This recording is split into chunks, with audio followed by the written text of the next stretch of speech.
ক্ষমা করো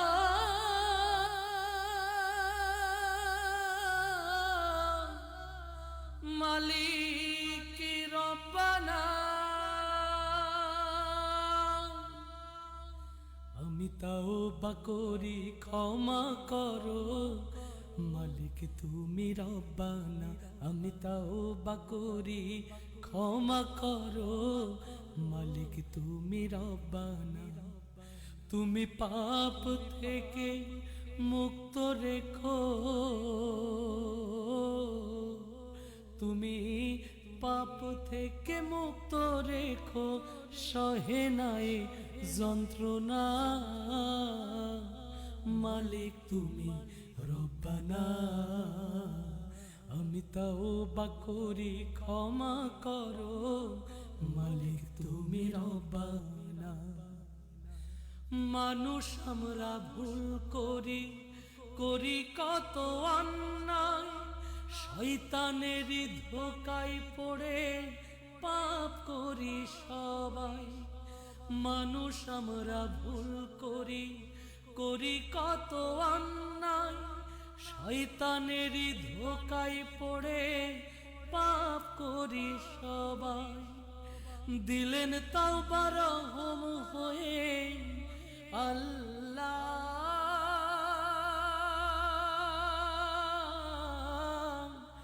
দিলেন তাওবা রহম হয়ে বাদশাহ আলম পানা।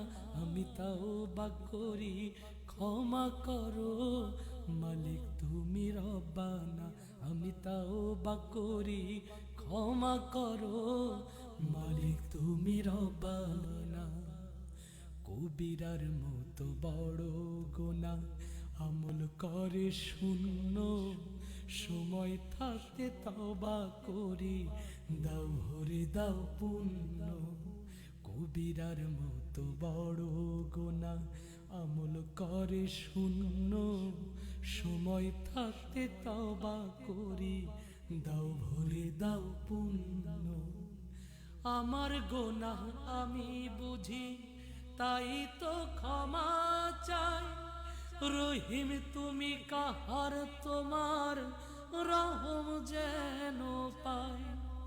আমার গোনাহ আমি বুঝি তাই তো ক্ষমা চাই, রহিম তুমি কাহার তোমার রহম যেন পাই। গোনাহ মুক্ত জীবন পেতে আল্লাহ,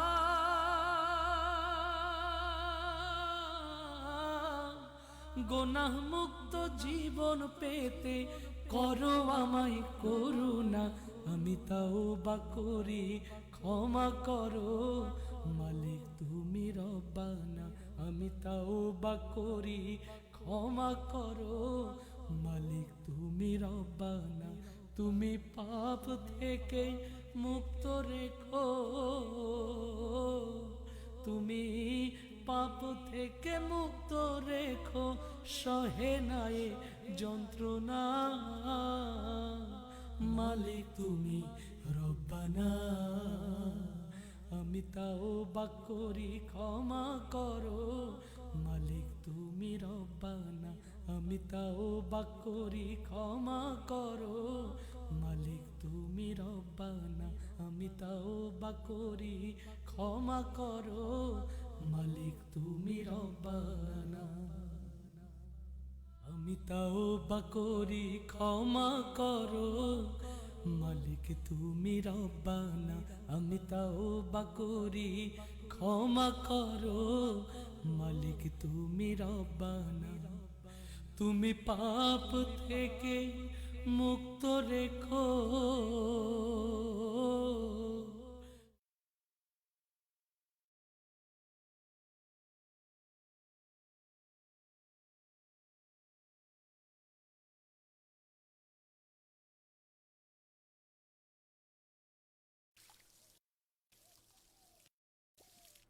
লতিফ, কেমন করে ঘুমাও তুমি ও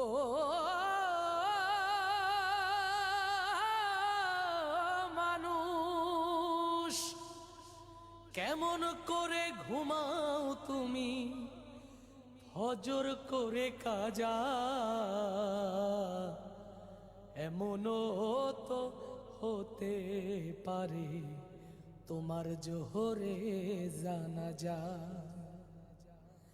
কেমন করে ঘুমাও তুমি, কেমন করে ঘুমাও তুমি, ফজর করে কাজা, এমনও তো হতে পারে জোহরে জানাজা তোমার, এমনও তো হতে পারে জোহরে জানাজা। মুসলিম হই না জন্ম নিলেই মুসলমানের ঘরে, কাফের মুমিন তফাতটা হয় সালাতের উপরে, হে মানুষ সালাতের উপরে। মুসলিম হয় না জন্ম নিলেই মুসলমানের ঘরে, কাফের মুমিন তফাতটা হয় সালাতের উপরে।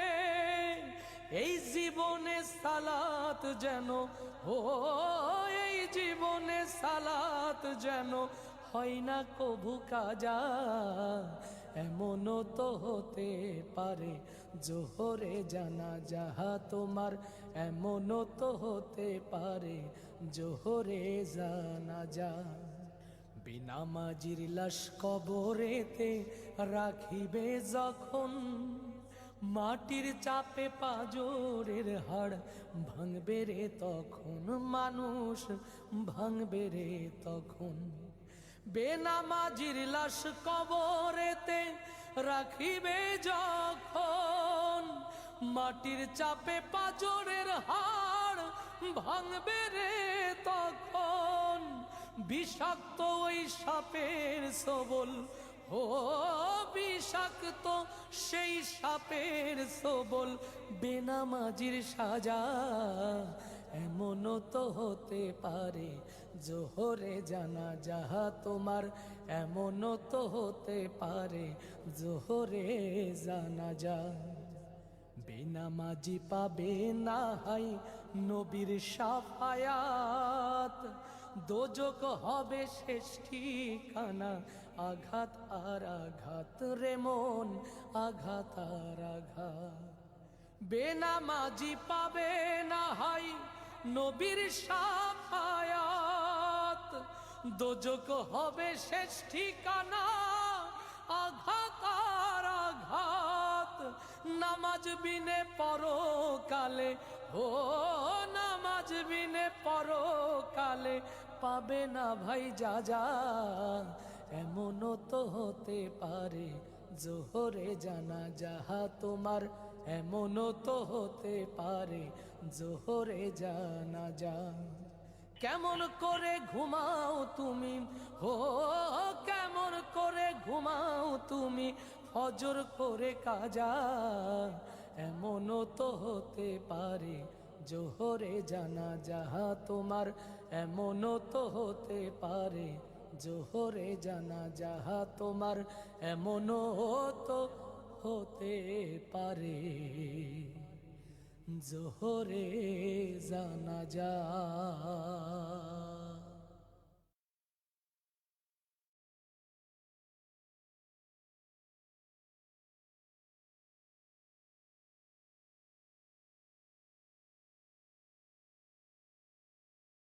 জ্ঞান নাকি ভাই থাকে বুকের বাম পাশে, সেই কথা আজ শুনে কেবল মন হাসে, মন হাসে, মন হাসে। জ্ঞান নাকি ভাই থাকে বুকের বাম পাশে, সেই কথা আজ শুনে কেবল মন হাসে, মন হাসে, মন হাসে। সেই কথা আজ শুনে কেবল মন হাসে, মন হাসে, মন হাসে। জ্ঞান খাটিয়ে না চললে মাথা খারাপ বলে, বুকের খাঁচায় জ্ঞানের আধার কেমনে তবে হবে। জ্ঞান খাটিয়ে না চললে মাথা খারাপ বলে, বুকের খাঁচায় জ্ঞানের আধার কেমনে তবে হবে। রক্ত সঞ্চালন হাটের ভেতর, জ্ঞান কি আর কেউ চাষে, কেউ চাষে। জ্ঞান নাকি ভাই থাকে বুকে বুকের বাম পাশে সেই কথা আজ শুনে কেবল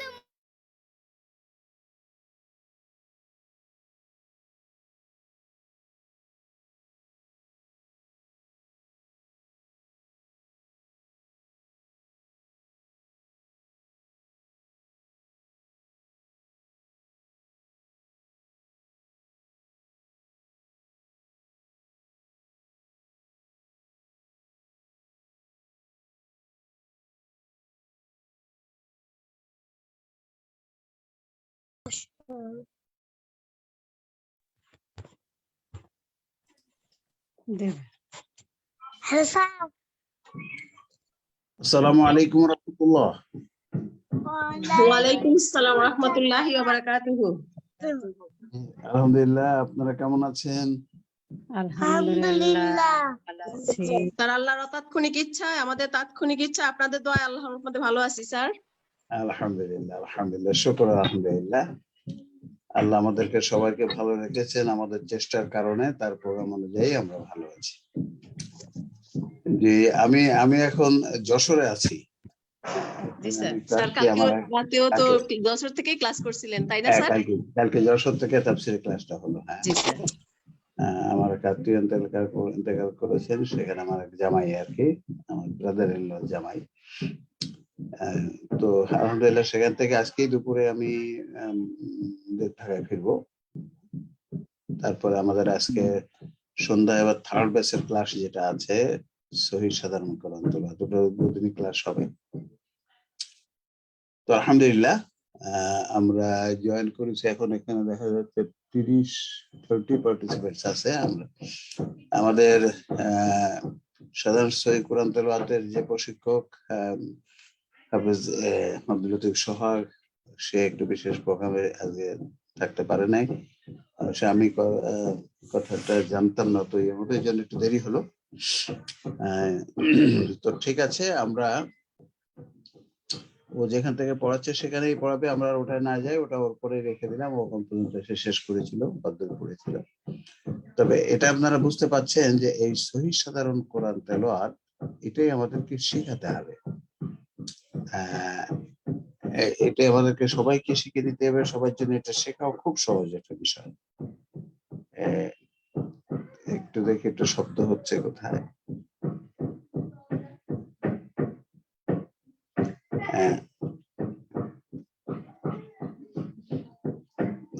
রাইট। তো সেই জন্য এই পদ্ধতিটা আমরা পপুলার করতে চাই সবাইকে, যাতে এটা বুঝতে পারে। আচ্ছা, একটু আমি শব্দটা বন্ধ করে নিই।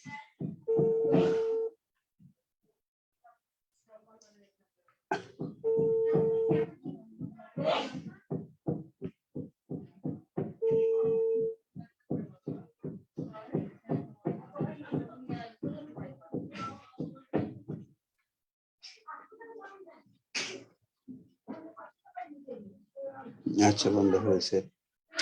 তো সহিহ সাধারণ কোরআন তেলাওয়াত পদ্ধতি, এটা আসলে আমরা এখন বুঝে পেরেছি যে তাজবিদের পদ্ধতি সবার জন্য এটা নফল।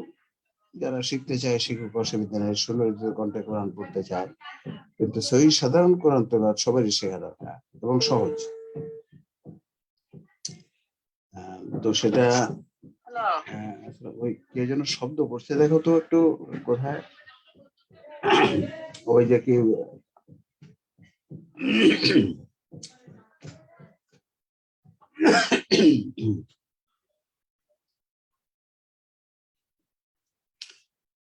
রাইট। তো আমরা চলে যাই আমাদের সাবজেক্টে। আপনারা এখানে তো সবাই তেলাওয়াত জানেন, যারা নাই তারা ওই ক্লাসে একটু শুদ্ধতা শিখে নিতে হবে, সহজ বিষয়। আজকে আমরা চলে যাই আমাদের সাবজেক্টে। আজকে আমরা বলেছিলাম কোন সাবজেক্ট হবে, মনে আছে তো না? আজকে কোন সাবজেক্ট শোনা যাচ্ছে, শুনতে পাচ্ছেন আপনারা?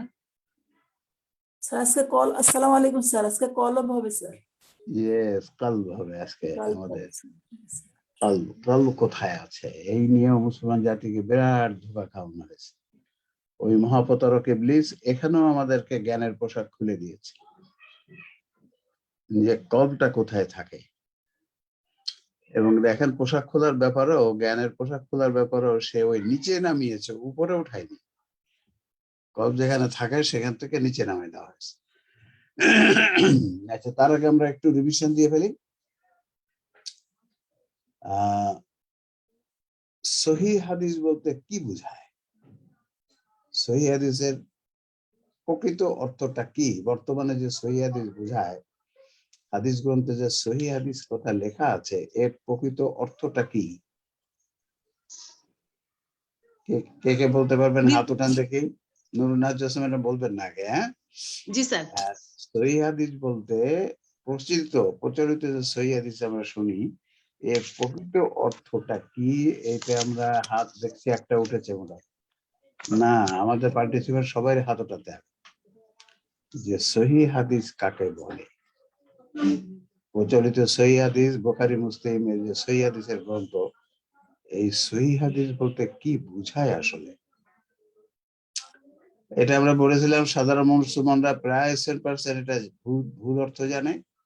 আলেমরা তাদের প্রায় 95-98% ভুল অর্থ জানে। সুতরাং মহাবিপর্যয় যে হাদিস আমাদের দ্বিতীয় প্রধান উৎস, সেই হাদিসের সংজ্ঞাও মুসলমান জাতিকে সঠিকভাবে শেখানো হয়নি। সহিহ হাদিস কাকে বলে সেটাও সঠিকভাবে শেখানো হয়, অথচ এগুলো সবই হাদিস গ্রন্থে আছে, কিন্তু সেইভাবে শেখানো হয়। তাহলে সহিহ হাদিসের প্রকৃত অর্থটা কি হবে? আপনারা কেউ হাত ওঠাননি, তাহলে তো হবে না।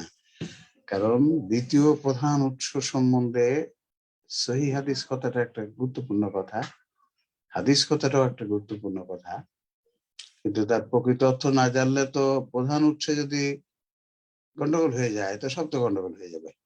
দ্বিতীয় প্রধান উৎস, অনেক কিছু গন্ডগোল হয়ে যাবে। দেখি আমাদের খুশি আক্তার ম্যাডাম, সহিহ হাদিস বলতে কি বোঝায়? জি, আসসালামু আলাইকুম। ওয়ালাইকুম আসসালাম। কুরআন হাদিসের আলোকে যে হাদিস বর্ণিত হয়েছে তাকে সহিহ হাদিস না বলে। না, প্রচলিত যে সহিহ হাদিস, এই বুখারী আছে সহিহ হাদিস, বুখারী সহিহ হাদিস গ্রন্থ, এই যে সহিহ হাদিস, এর কথাটা কি, এর ব্যাখ্যাটা কি? হাদিস গ্রন্থে সহিহ হাদিসের যেটা বলা হয়েছে সেটা বলতে কি বোঝানো হয়েছে?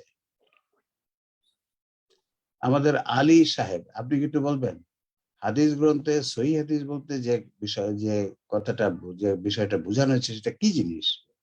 আলী সাহেব কি বলবেন? আলী সাহেব হাত উঠিয়েছেন। এরপরে খুরশিদ আক্তার ম্যাডাম, আপনাকে বোধহয় আপনি আচ্ছা, রিনা ইসলাম ম্যাডাম, আমরা জানি যে এটা কেউ কেউ যারা পারবেন হাত উঠিয়ে, তাদেরকে আমি জিজ্ঞেস করছি, একটু পরে করবো। রিনা ম্যাডাম, আপনি একটু বলেন দেখি। ওকে, আসসালামু আলাইকুম। ওয়ালাইকুম আসসালাম। সহিহ হাদিস বলতে আমাদের রাসূল সাল্লাল্লাহু আলাইহি সাল্লামের তার প্র্যাকটিক্যাল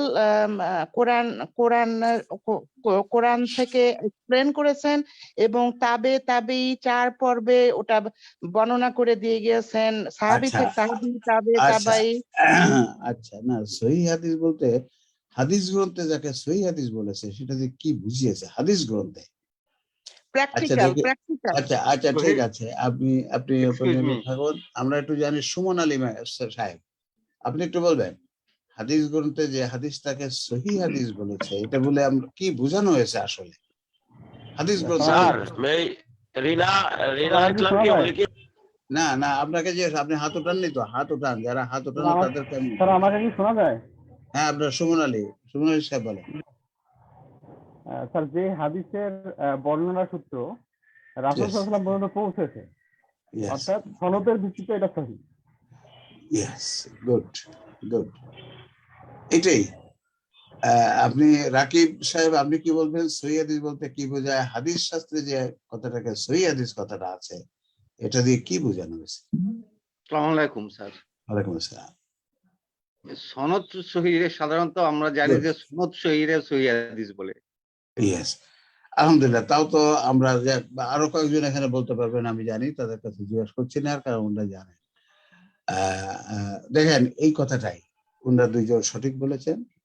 প্রচলিত হাদিস শাস্ত্রে বুখারী মুসলিম, যে আমরা সিহা সিত্তা বলি, সিহা মানে কি? সহিহ হাদিস গ্রন্থ। এই জন্য সিহা নাম দিয়েছে। আরব দেশের নাম বলে কুতুবে সিত্তা, 6টা হাদিস গ্রন্থ। কিন্তু আমাদের এই সব অঞ্চলে প্রচলিত আছে যে সহিহ হাদিস। কারণ সহিহ হাদিস এই ওনাদের মতো ওনারা হাদিসগুলো সহি সংজ্ঞা দিয়েছেন। সহিহ হাদিসের অর্থ হলো হাদিস শাস্ত্র অনুযায়ী যে হাদিসের সনদ সহি, বর্ণনা সূত্র সহি, বর্ণনা সূত্র নির্ভর, তাকে নাম দিয়েছে আমাদের মনীষীরা সহিহ হাদিস। কাজে আপনারা এটা খুব ভালো করে মনে রাখবেন। সহজ তো এটা, যে হাদিসের দুটো অংশ আছে, একটা হচ্ছে সনদ আর একটা হচ্ছে মতন। সনদ হচ্ছে বর্ণনা সূত্র আর মতন হচ্ছে বক্তব্য বিষয়। এই যে হাদিস গ্রন্থে হাদিসকে সহি বলা হয় কিন্তু বক্তব্য বিষয়ের ভিত্তিতে নয়। সহি হাদিস মানে বক্তব্য বিষয় নির্ভুল, এটা কিন্তু সঠিক না, সংজ্ঞা এটা না। সংজ্ঞা হচ্ছে বর্ণনা সূত্র নির্ভুল। এটাই আপনার ভালো মনে রাখবে। কারণ প্রত্যেকটা সহি হাদিসের মতন মানে বক্তব্য বিষয় যাচাই করার দরকার আছে। সহি হাদিস মানে তো বক্তব্য বিষয় নির্ভুল হাদিস নয়। এই কথাটাও জাতিকে শেখানো হলো না। দেখুন কিভাবে আমাদেরকে প্রতারিত হয়েছে আমরা, কিভাবে চিন্তা করুন। সহি হাদিস নাম শুনলেই আমরা একেবারে চোখ বন্ধ হয়ে যাবো, বাবা ঠিক আছে রসুলের কথা। হ্যাঁ, রসুলের প্রকৃতির কথা শুনলেই প্রকৃতির কথা প্রকৃত হয়। যদি কথাটা হয় রসুলের মুখ দিয়ে যদি শুনতে পারি, ইয়েস, কোনো সন্দেহ নাই। কিন্তু এই যে হাদিস গ্রন্থ লেখা আছে সবই কিন্তু শোনা কথা। বুখারীতে রাসূলুল্লাহ সাল্লাল্লাহু আলাইহি ওয়াসাল্লামের কাছে শোনেন নাই, সাহাবীর কাছ থেকে শোনেন নাই, তাবির কাছ থেকে শোনেন নাই। 4 থেকে 10 জন ব্যক্তির মুখ ঘুরে আসছে। আর বুখারী তাবির কাছ থেকে শুনেছে। স্যার আসসালামু আলাইকুম। আপনি কখন ঢুকছেন স্যার? 9:30 না? না, 9:30 না, আমরা একটু আগে ঢুকেছি। কারণ নাই, আজকে সোহাগ গাজী আপনাদের যে প্রশিক্ষক সহিহ সাধারণ, ওর একটু ব্যস্ত থাকার কারণে সে আসতে পারে নাই। সেই জন্য আমি ঢুকেছি বোধহয় 40-20 বা 15 এরকম। আমরা আজকে সাবজেক্ট শুরু করব, সেটা আমরা 10:30 থেকে। আমরা এই জন্য একটু রিভিশন দিচ্ছি প্রথমে। জি জি। তাহলে সহিহ হাদিস খুব ভালো করে জেনে নেবেন আপনারা। সহিহ হাদিস বলতে বোঝায় বর্ণনা সহিহ হাদিস। বক্তব্য বিষয়ে নির্ভুল হাদিসকে সহিহ হাদিস বলে না। চেইন অফ ন্যারেশন, এই কথাটা আমরা কিভাবে জ্ঞানের পোশাকে কিভাবে দিগম্বর হয়ে আছি। এই যে সনদ হাদিসকে মতটাও যাচাই করতে হবে, এই কথাটাও আমাদের মাথায় আসলো না, এবং আমরা এই কাজটি করলাম না। একটা জাতি করলো না।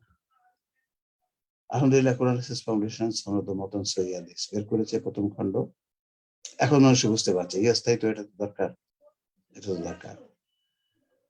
তো আগে যে কি জুজুর ভয়তে একটা করলেন না, ঠিক আছে, সনদ সহি বের করেছে আমাদের মনীষীরা, খুব ভালো কাজ করেছে, দরকার ছিল। কিন্তু এখন মতন সহিটা কেন বের করলাম? তাহলে সব সহি হাদিস শুনলেই কিন্তু চোখ বন্ধ করে মানা যাবে না, সেটাকে যাচাই করে নিতে হবে। আবার সব সহি হাদিস মানেই ভুল হাদিস তা কিন্তু না। অধিকাংশ সহি হাদিসে ঠিক আছে, কিন্তু তার মধ্যে কিছু ভুল আছে, কিছু গ্রহণযোগ্য নয়। এবং হাদিসের মধ্যে যদি একটা ভুল হাদিস আপনি গ্রহণ করে ফেলেন, আর ওটা যদি মৌলিক বিষয় হয়, তো সব তো শূন্য হয়ে যাবে। কাজে আমাদের খুব সতর্ক হতে হবে। হাদিস আমাদের দরকার, কিন্তু সেটা দরকার নির্ভুল হাদিস, সহিহ হাদিস না, প্রচলিত সহিহ হাদিস না। আর এই নামটায় যে অসুবিধাটা হয়েছে, খালি সহিহ নামটা যোগ করে দিয়েছে, যেটা নির্ভুল নয়। তার আগে নির্ভুল, সহিহ মানে সত্য মানে নির্ভুল, এইটা যোগ করা হলো। এটা আমার বিশ্বাস হয় না যে আমাদের মনীষীরা এটা করেছে। আমাদের মনীষীরা অত্যন্ত জ্ঞানী ছিলেন, তাদের এতটুকু ফোরসাইট হবে না যে এটা হলে তো কোটি কোটি মানুষ প্রতারিত হয়ে যাবে, খালি নামটা শুনেই প্রতারিত হয়ে যাবে। এটা তো হওয়ার কথা নয়, আসলেই তাই, কিন্তু হয়নি। যাই হোক, হয়নি, নানা কারণ আছে তার মধ্যে। তাহলে এই কথা আমরা নিশ্চিত হব, সহিহ হাদিস বলতে সনদ সহিহ হাদিস বলে যে হাদিসের সনদে 5টি গুণ থাকে, তাকে সহিহ হাদিস বলে। এর মধ্যে যে গুণটার বিষয়ে বেশি প্রতারিত হয়েছে মুসলিম জাতি সেটা হচ্ছে সাজ নয়। হাদিসটা সাজ হতে পারবে না, এই কথাটার অর্থ কে কে বলতে পারবেন? একটা হাদিস সাজ কখন বলে? একটা হাদিসকে সাজ, সাজ মানে যে হাদিসটা গ্রহণযোগ্য নয়। কখন বলা হয় হাদিসটা সাজ? একজন হাত উঠিয়েছেন, আইফোন। আর কেউ হাত উঠাবেন? সাজ হাদিস কাকে বলে? ওই যে সনদের 5টি গুণ, তার মধ্যে একটা হচ্ছে সাজ। সাজ হওয়া যাবে না, মুআল্লাল হওয়া যাবে না। এখন সাজ হাদিসটা কাকে বলে? আমরা একটা আইফোন যার, তার কাছে শুনতে যাচ্ছি, নামটা লেখা নাই। স্যার নামটা লিখতে পারিনি স্যার, আমি মনিরুল ইসলাম, ঢাকা। ও আপনি পারবেন, আপনি একটু পরে। আচ্ছা, হ্যাঁ আপনি একটু পরে। তাহেরা খাতুন ম্যাডাম, আপনি কি বলবেন সাজ হাদিস কাকে বলে? জি স্যার, আমি জানি না এগুলো সাজ কাকে বলে। আলহামদুলিল্লাহ, গুড। তারপরে উনি হাত উঠিয়েছেন, কারণ আল্লাহ ওনাকে আমরা কংগ্রাচুলেট করবো যে উনি জানেন না সেটাও কিন্তু জানিয়ে দিলেন। চমৎকার। আমি জানি না কথা বলা কিন্তু কোনো দর্শন নয়, মানে জানতে পারি নাই। আমরা তো অনেক কথা জীবনের জানি না, কিন্তু সেটা জানার আগ্রহ থাকতে হবে। তাহমিনা খাতুন ম্যাডাম, ওনার জানার আগ্রহ আছে। জানেন না, জেনে ফেলবেন আজকে। রাইট। ইঞ্জিনিয়ার সাহেব, আব্দুর রহমান সাহেব, আসসালামু আলাইকুম স্যার। সাজ হাদিস কাকে বলে? ওই ব্যক্তি যদি, যে হাদিসটা বর্ণনা করছে সেই ব্যক্তি যদি আপনি গ্রহণযোগ্য না পায় আর কি, এরকম মনে হয়। ইয়েস, হ্যাঁ, সাজ হাদিস আরেকটু ব্যাখ্যা। ব্যক্তি গ্রহণযোগ্য না হলে সেটা তো ঠিক সাজ ওইভাবে বলা যাবে না। রাকিব সাহেব কি বলবেন, সাজ হাদিস কাকে বলে? স্যার ভুল হাদিস, যেটা কোরআনের বিপরীত কথা, নবীজি ওই কথাটা আমরা না, রাকিব সাহেব সাজ তাকে বলে না। আলহামদুলিল্লাহ, আপনি হাত উঠিয়েছেন, আপনারা দুইজনই কংগ্রেচুলেট করি। আপনারা শুনুন, এখন মনে থাকবে। এই যে আপনি চিন্তা করেছেন, ভেবেছেন, হয়তো ভাবাটা সঠিক হয়নি, চিন্তাটা সঠিক হয়নি, কিন্তু সঠিকটা জানলে আপনার মনে থাকবে। আমরা যদি আয়েশা সিদ্দিকা ম্যাডাম,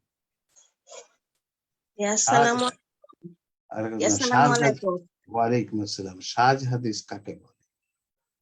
যে হাদিসের সনদ এবং মতনে ভুল ভুল আছে, মিল নাই আর কি, ত্রুটি আছে, সেটাই সাজ হাদিস নাকি? না না না, ঠিক না, এরকম না। আচ্ছা দেখি, এবার আমাদের সুমন আলী সাহেব, আপনি কি বলবেন? আসসালামু আলাইকুম স্যার। যে সহিহ হাদিসের মতন অন্য আরেকটা শক্তিশালী সহিহ হাদিসের বিপরীত, তাকে সাজ বলা হয়। অনেকটা কাছাকাছি হয়েছে, একেবারে 100% হলো না। আমরা এবার নূর নাহার জোসনা ম্যাডামের কাছে শুনবো। জি স্যার, আসসালামু আলাইকুম। স্যার, একজন গ্রহণযোগ্য ব্যক্তির বর্ণনা করা হাদিসের মতন বিষয় অর্থাৎ বক্তব্য বিষয় যদি অধিকতর গ্রহণযোগ্য ব্যক্তির বর্ণনা করা হাদিসের বিপরীত হয়, সেটাকে সাজ বলা হয়। আলহামদুলিল্লাহ, এইটাই হচ্ছে 100-100। আলহামদুলিল্লাহ স্যার, আলহামদুলিল্লাহ, 100-100। আলহামদুলিল্লাহ, আমাদের নুরুন নাহার জোসনা ম্যাডাম, উনি বিষয়গুলো খুব ভালোভাবে, চমৎকার ভাবে উনি বুঝেছেন, মনে রেখেছেন, এবং আরেকটা যে কাজ উনি করছেন, কেন উনি এটা মনে রাখতে পারছেন, উনি কিন্তু শেখাচ্ছেন। এই জন্য উনি মনে রাখতে পারছেন। আপনারাও এই কাজ শুরু করে দিন, দেখবেন মনে রাখতে পারবেন। ওই নূর নাহার জোসনা ম্যাডামের মতো ওনারা স্কুল বানিয়েছেন, সেখানে ওনারা শেখাচ্ছে এই বিষয়গুলো। কাজে ওই যে কথা, if you teach you master. তাহলে সাজ হাদিস কাকে বলেন? দুটো হাদিস যার বক্তব্য বিষয় একটা আর একটা বিপরীত। এখন কি করতে হবে? দুইজনই বর্ণনা করেছে, দুইজনই গ্রহণযোগ্য আছে, কিন্তু একজনের বর্ণনাকারী অধিক গ্রহণযোগ্য, অধিক শক্তিশালী, কর থেকে খ অধিক শক্তিশালী। তাহলে ক কে বলা হবে সাজ, আর খর হাদিসটা বলা হবে সহিহ। তাহলে এখানেও দেখেন, দুই বক্তব্য যেটা বর্ণনাকারী দুইজনে কিন্তু বাদ দেওয়ার মতো না, দুইজনে গ্রহণযোগ্যর মতো, কিন্তু অধিক গ্রহণযোগ্য জন যেটা বলেছে সেটাকে গ্রহণ করতে হবে। অধিক গ্রহণযোগ্য, অধিক শক্তিশালী, অধিক শক্তিশালী যে বর্ণনাকারী যেটা কথাটা বলেছে ওইটা নিবে। আর একজন অপেক্ষাকৃত কম শক্তিশালী সে যে কথাটা বলেছে ওনার কথার উল্টা বক্তব্য বিষয়টা, ওনারটা সাজ হয়ে যাবে।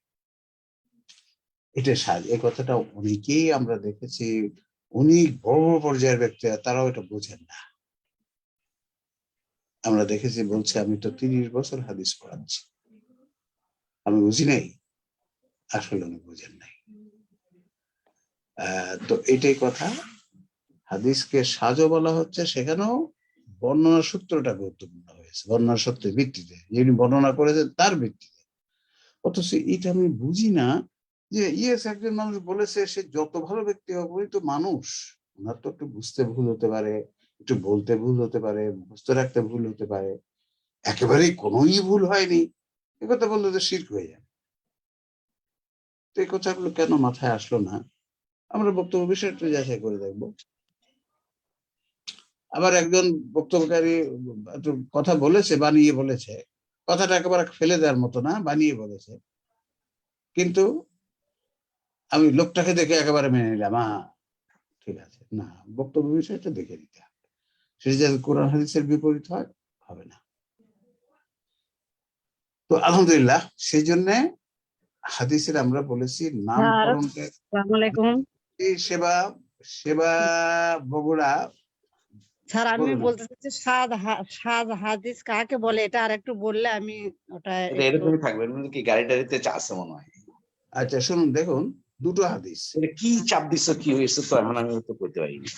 আচ্ছা, দুটো হাদিস, বক্তব্য বিষয় একটার আর একটার বিপরীত, দুটো হাদিস।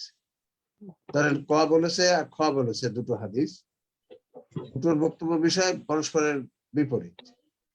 এখন ক হচ্ছে অধিক শক্তিশালী বর্ণনাকারী, খ থেকে কটা অধিক শক্তিশালী বর্ণনাকারী কিন্তু, আর খটা এমনি সে ভালো মানুষ, কিন্তু তার বর্ণনা সূত্র ওই যে গুণ, সে তার স্মরণ শক্তি হয়তো একটু কম, অথবা তার ন্যায়পরণতা একটু কম, একেবারে কম তা নয়। তখন যে ব্যক্তি শক্তিশালী, অধিক শক্তিশালী, সে যে কথাটা বলেছে ওইটা হবে সহি। আর যে একটু দুর্বল বর্ণনা করি, একটু দুর্বল বর্ণনাকারী, তারটা হবে সাজ।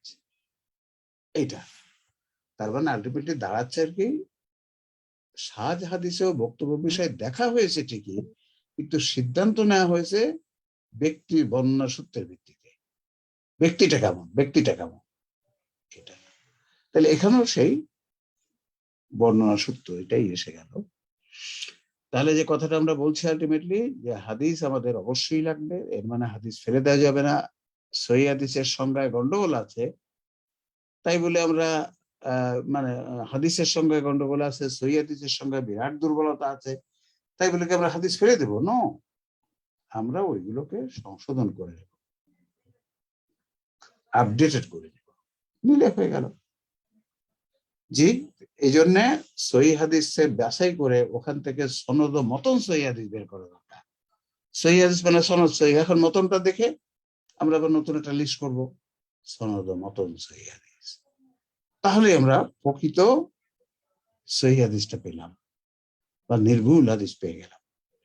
আলহামদুলিল্লাহ, এ কথাটা আমাদের মনে রাখতে হবে। এই জন্য আপনারা আমাদের সনদ ও মতন সহিহ হাদিসটা কালেক্ট করেছেন, আশা করি, না হলে করবেন। আর সামনে আমরা এর খালি বাংলাটা দিয়ে একটা বের করতে চাচ্ছি, যেখানে আরবি থাকবে না, আমরা কোরআনও সেখানে রাখবো না, ছোট করার জন্য। খালি হাদিস, মানুষ ছোট পড়তে চায়, হাদিসগুলো আমরা খালি লিখে দেবো বাংলায়, তার পর্যালোচনা মানে ব্যাখ্যাটা বাংলায় লেখা থাকবে, কিন্তু আমরা কোরআনের আয়াতও দিব না, এবং এখানে অন্য যেসব ভূমিকা আছে, আকল দেওয়া আছে, এসব দিব না।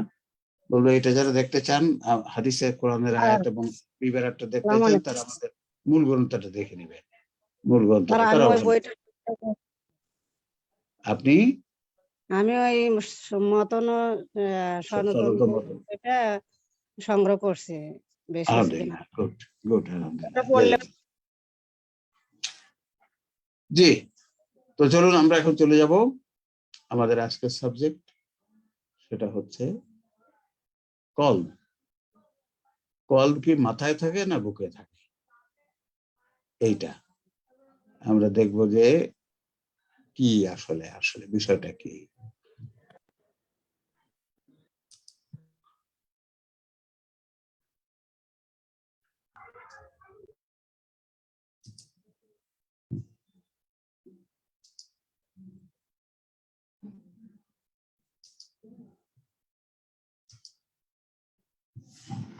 জি, আপনারা দেখতে পাচ্ছেন লেখাটা? জি স্যার। জি স্যার। আচ্ছা,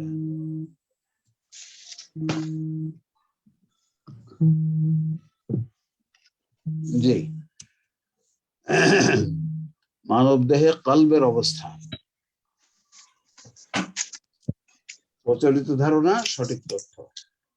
আপনারা জানেন আমাদের প্রায় সব বইগুলো এরকমই লেখা আছে, প্রচলিত ধারণা ও সঠিক তথ্য। তাহলে বোঝা যাচ্ছে প্রচলিত ধারণার সমস্যা আছে, তাহলে সঠিক তথ্য কথাটা আবার লেখা হলো কেন, কি সমস্যা আছে চলুন দেখি। এইটা আমাদের এই বইটা, এটা হচ্ছে 36 নম্বর বই, 2020 সালে আমরা এটা পাবলিশ করেছি, এইমাত্র গত বছর। এতদিন এই বইটা আমাদের ছিল না। মানব শরীরে কল্বের অবস্থান, প্রচলিত ধারণার সঠিক তথ্য। আমরা এবার একেবারে প্রত্যেক বইতে পোস্টারটা চেঞ্জ করেছি, এখানে আমরা ছবি দিয়ে দিয়েছি, মানব দেহের ছবি দিয়ে কোথায় থাকে যাতে আমরা বোঝা যায়। আর আমরা যে তিনটি আল্লাহ প্রদত্ত তিনটি উৎস ব্যবহার করেছি সেটাও ছবি দিয়ে ডায়াগ্রামেটিক্যালিও অডিও ভিজুয়াল করার জন্য। খালি পড়বে, ছবিটাও দেখবে, কোরআন সুন্নাহ আকল, কোরআন সুন্নাহ আকল।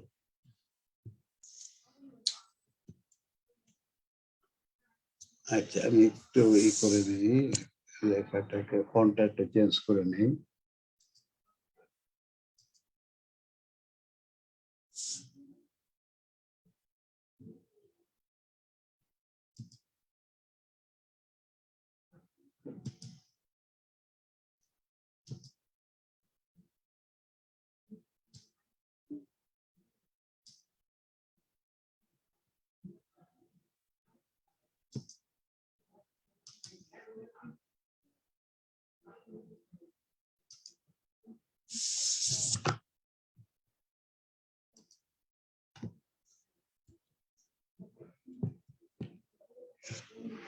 কোনটি সঠিক আপনারা বলবেন? প্রচলিত ইসলামী মতে কলবের শারীরিক অবস্থান 1, 2, 3, 4, 5। প্রচলিত ইসলামী মতে কোনটা আপনারা বলুন? স্যার স্ক্রিনটা আসে নাই স্যার। দেখা যাচ্ছে স্ক্রিনে আসে নাই? জি না স্যার।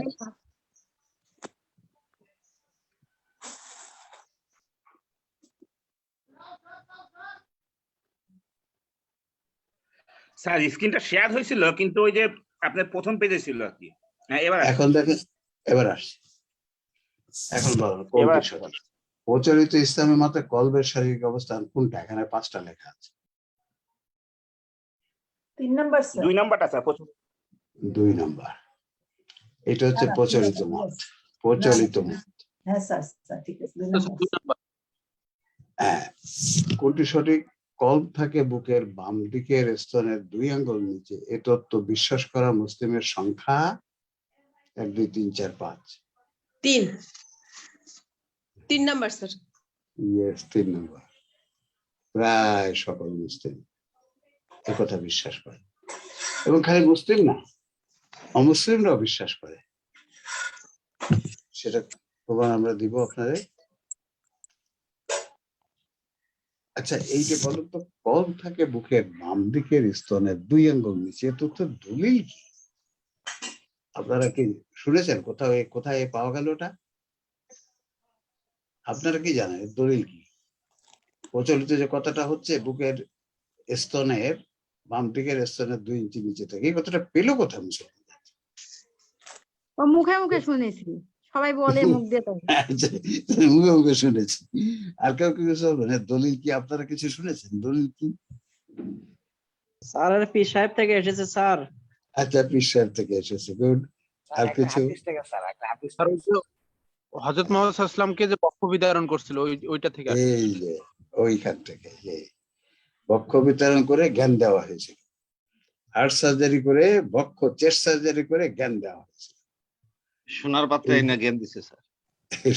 এই না এইটাই স্যার, হচ্ছে কল্প নাকি পরিষ্কার করা হয়েছে, বক্ষ বিতরণ করে কল্প পরিষ্কার করা হয়েছে। ইয়েস, তো ওই তো, তাহলে বক্ষে কলটা থাকে, এই একটা কথার ওখান থেকে আসছে মেইনলি। এখন চলুন আমরা দেখি, ভুল বিষয়। এখন চলুন আমরা একটু দেখি যে কথা সারা মুসলমানরা মেনে নিল এবং মেনে নিয়েছে মেইনলি, কিন্তু ওই পীর সাহেবরা যা বলছে বা উলামারা বলছে তাও কিন্তু ওই হাদিস, শরাহ সদরের হাদিস। এই শরাহ সদরের হাদিস থেকেই সবাই জেনেছে যে বক্ষে যে হৃৎপিণ্ডটা থাকে ওখানেই থাকে জ্ঞান, এটাই হচ্ছে কল। সারা মুসলমানরা, ওই আরব দেশের পণ্ডিতগণ তাই জানে, আরব দেশে যারা আছে কোরআন হাদিস পড়ায় তারাও তাই জানে, ফিকা পড়ে তাও জানে। তাহলে কি স্যার ব্রেনে জ্ঞান নাই, জ্ঞান ব্রেনে থাকে না? প্রচলিত কথা কোথায় থাকে সেটা তো আমরা এখন দেখবো আসলে আসলে কথাটা ঠিক কিনা। তাহলে আমরা এখানে বলছি, দেখেন ওই হাদিস আমরা আপনাদের দেখাবো, সেই বক্ষ বিদ্যুনের হাদিস। এই যে আমরা একটু আগেই বললাম, সহি হাদিস শুনলেই চোখ বন্ধ করবেন না, চোখ খোলা রাখবেন, ওটার মতন যাচাই করতে হবে। সেটার প্রয়োজনীয়তা কি এখনই দেখবেন যে এই কোত্থেকে মুসলমান জাতি পেয়েছে এই হাদিস থেকে, এবং সেটা বুখারীর হাদিস, মুসলিমের হাদিস। চলো আমরা এখন দেখি তাহলে সেই স্যার, জ্ঞান যে মাথায় থাকে এটা অনেক আগে থেকে, যেরকম আমাদের পূর্বপুরুষের অনেকেই স্যার যখন দোয়া করতো বলতো যে কি বলে যে আল্লাহ তোমার মাথায় জ্ঞান বুদ্ধি দিই। তার সেটা গেল, কিন্তু এই কথাটা মুসলমানরা চালু করলো কেন? চলুন, হৃৎপিণ্ডের অবস্থান আমরা প্রথমে একটু দেখে নিই যে এই যে বক্ষে হৃৎপিণ্ডের মধ্যে জ্ঞান থাকে, এটা সম্বন্ধে আমরা একটু জেনে নেই। স্যার দেখা যাচ্ছে তো না? দেখা যাচ্ছে না? দেখা যাচ্ছে? তাহলে হার্ট বা হৃৎপিণ্ডের অবস্থান বা কাজ সম্পর্কে প্রচলিত সাধারণ জ্ঞান, প্রচলিত সাধারণ জ্ঞান মুসলমানরা জানে হাদিসের মধ্যে। আর সাধারণ জ্ঞানে দেখেন কি বলে, যেটা সারা মুসলিম, সারা মানব সভ্যতা জানে। এই যে ছবিটা কি আপনারা দেখেছেন? আপনারা কেউ কি এই ছবি দেখেছেন? জি স্যার, সবাই গ্রামে দেখেছি। এই সাধারণ জ্ঞানের ছবি, সাধারণ মানুষরা এই ছবি আঁকায়। এটা কোরআন হাদিসে এই ছবি নাই, কোরআন হাদিসটা এখন ছবি ব্যবহার করাই মুশকিল, নিষেধ। দেখেন কোনটি সঠিক। এ ছবি প্রমাণ করে যে প্রচলিত সাধারণ জ্ঞান অনুযায়ী প্রেম, প্রীতি, স্নেহ, মমতা, ভালোবাসা, দুঃখ, কষ্ট ইত্যাদির আধার মনের অবস্থান কোথায়? এই যে ছবি, এই ছবিটা মনে করে মন যেখানে থাকে প্রেম, প্রীতি, ভালোবাসা, মমতা, দুঃখ, কষ্ট ইত্যাদি, সেটা কোথায় থাকে? ছবিটা কি বলে? 1 2 3 4 2 নম্বর স্যার। 2 ছবিটা বলে 2। এটা হচ্ছে হার্টের ছবি। এই হার্টের ছবিটা এরকম, হার্ট এরকম দেখায়। এই হার্টের ছবি হচ্ছে, এই হার্টের মধ্যে দেখেন দুঃখ পেলে চোখ দিয়ে পানি ঝরে যাচ্ছে, রক্ত পড়তেছে, হাড়টা ফুটা হয়ে গেছে, হাড়টা তীর দিয়ে ফুটা করে দেয়। দুঃখ, বেদনা, মনের বেদনা, মনের ব্যথা, হাড়টা ফুটাই গেল। তার মানে হার্টে থাকে দুঃখ, কষ্ট, বেদনা, জ্ঞান ইত্যাদি। এটা হচ্ছে প্রচলিত ধারণা। তথ্য 2 দেখুন, সঠিক না ভুল? মানুষ গভীর দুঃখ পরিস্থিতির সংঘাত পেলে বলে আমার বুকটা ফেটে গেল রে, বুকটা ফেটে গেল রে। বলে কি বলে না? বলে। কেন মনে করে যে দুঃখ কষ্ট সব তো বুকে থাকে, বুকটা ফেটে গেল রে। 3 সঠিক না ভুল? মনের দুঃখ প্রকাশ করার শারীরিক ভাষা হলো বুক চাপড়ানো, বডি ল্যাঙ্গুয়েজ। কি করে? বুক চাপড়ায় না, হ্যাঁ রে আরে করে। আরব দেশে এটা বেশি করে, একবার বুক চাপড়ে এরকম করে একেবারে করে ফেলে কোন দুঃখের খবর পেলে। আমাদের অন্যান্য দেশেও হয়, মুসলিম দেশে একটু বেশি হয়, অমুসলিমদের এটা কম্পারেটিভলি কম হয়, ইউরোপ আমেরিকা কম হয়। মনের দুঃখ প্রকাশ শারীরিক ভাষা, বডি ল্যাঙ্গুয়েজ হলে বুক চাপড়ানো, বুক একেবারে আরে গেল রে, এইসব। কিন্তু কেউ এরকম করে না, শিয়ারা যে তাসকিয়া করে, এরকম তো করে না। হাই হোসেন, বুক চাপড়াইতো স্যার। না, সেটা তো অন্য একটা আছে, এরকম কিন্তু কেউ করে না। জি না। আচ্ছা, এটা মনে যায় তাহলে দুঃখ কষ্ট বুকে থাকে। সঠিক না ভুল? মানুষ ভালো লাগার কথা শুনলে বলে আমার বুকটা ভরে গেছে। এই কথাটা আসলো কোথেকে? বুকে থাকে সব। আজ দেখুন সঠিক না ভুল? শক্ত মনের মানুষকে বলা হয় কঠিন হৃদয়ের মানুষ, কঠিন হার্টের মানুষ। তার মানে শক্ত মনটা থাকে কোথায়? বুকে। সঠিক উল্লিখিত তথ্য প্রমাণ করে প্রচলিত সাধারণ জ্ঞান অনুযায়ী প্রেম, প্রীতি, স্নেহ, মমতা, ভালোবাসা, দুঃখ, কষ্ট ইত্যাদির আধার মনের অবস্থান হলো বুকে থাকা হৃৎপিণ্ড। তাহলে মুসলমানরাও মনে করে কোরআন হাদিস দিয়ে, হাদিস এবং সাথে সাথে কোরআনও সেইভাবে ব্যাখ্যা করে নিয়েছে। আর সাধারণ মানুষরা, অমুসলিমরাও যে বুকের মধ্যে থাকে। প্রচলিত হৃৎপিণ্ডকে উল্লেখিত বিশেষ পর্যন্ত করার প্রধান কারণ, আচ্ছা কেন সাধারণ জ্ঞানে বিষয়গুলোর সাথে হৃৎপিণ্ডের উল্লিখিত বিষয়গুলো, হৃৎপিণ্ডে প্রেম, প্রীতি, ভালোবাসা, এই কথাটা যে মানুষ সাধারণ জ্ঞানের ভিত্তিতে অমুসলিমরা মেনেছে কেন? মুসলমানরাও তো মেনেছে, অমুসলিমরাও মেনেছে। সাধারণ জ্ঞানের কথাটা মুসলমানদের মধ্যেও আছে, আবার ওই হাদিস কোরআনের অপব্যাখ্যাও আছে, বা জাল হাদিস, যে হাদিস গ্রহণযোগ্য নয় সেই হাদিসকে গ্রহণ করেছে। আর সহিহ হাদিসের সংজ্ঞা না জানার কারণে ভয় পেলে অঙ্গটির স্পন্দনের মাত্রা বেড়ে যায় এবং মানুষ তা বুঝতে পারে। এই যে মানুষ ভয় পেলে কি হয়? হাঁটা দুপ করে, বেশি করে স্পন্দন হয় এবং আমরা বুঝতে পারি হাঁটা বেশি চলতেছে। তো মনে করি তাহলে তো ভয় পেলে যখন এইটা হয়, তার ভয় তো ওইখানেই আছে। 2, বুকে বাম দিকে হাত দিলে অঙ্গটির স্পন্দন বা নড়াচড়া বোঝা যায়। নড়াচড়াটা বোঝা যায়, বুকের যখন ভয় পেলে জোরে জোরে নড়াচড়া করে তো বোঝা যায়। আমি একটুখানি এটা কারেক্ট করে দেই, নড়াচড়াটা ওই পাশে নিয়ে যায়, হ্যাঁ, এইটা বোঝা যায়। এই জন্য মানুষ মনে করবো ওটা দুইটাই তো নড়াচড়ে। মাথায় হাত দিলে তো আর নড়াচড়া বোঝা যায় না, ফলে মানুষ মনে করেছে ওটা তো এখানেই থাকে। ব্যাস, তাহলে দেখেন এই হচ্ছে প্রচলিত ধারণার উৎস। পরিষ্কার হয়ে গেল আমাদের কাছে। এখন আমরা চলি কলব, সদর এবং নফস শব্দ তিনটের আবিধানিক অর্থটা কি। এই যে তিনটে শব্দ, কলব কোরআনে বহু জায়গায় আসছে, সদর বহু জায়গায় আসছে, নফস অনেক জায়গায় আসছে। এখন এই তিনটে আরবি অভিধানের অর্থ কি আছে দেখুন একটু করে। কাল শব্দের আবিধানিক মূল বা উৎপত্তিগত অর্থ, কলবের আবিধানিক মূল এবং উৎপত্তিগত ডিরাইভড, একটা হচ্ছে হৃৎপিণ্ড, একটা হচ্ছে ফেরা, একটা হচ্ছে পরিবর্তন করা, একটা হচ্ছে কেন্দ্র, অন্তত আন্তরিকভাবে চিন্তা ভাবনা করা, পরিপূর্ণভাবে পূর্ণ মনোযোগ সহকারে পরিবর্তন। তাহলে দেখেন এই কল শব্দের একটা অর্থ কিন্তু হৃৎপিণ্ড আছে, আরবি ডিকশনারিতে লেখা আছে। কিন্তু আরগুলো শব্দ দেখেন কেন্দ্র আছে, আন্তরিকতা আছে, চিন্তা ভাবনা করা এটাও আছে, মনোযোগ সহকারে শোনা।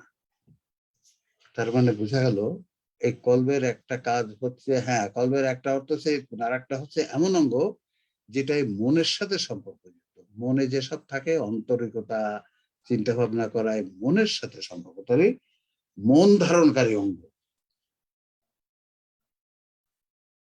এটা একটা কলবের অর্থ।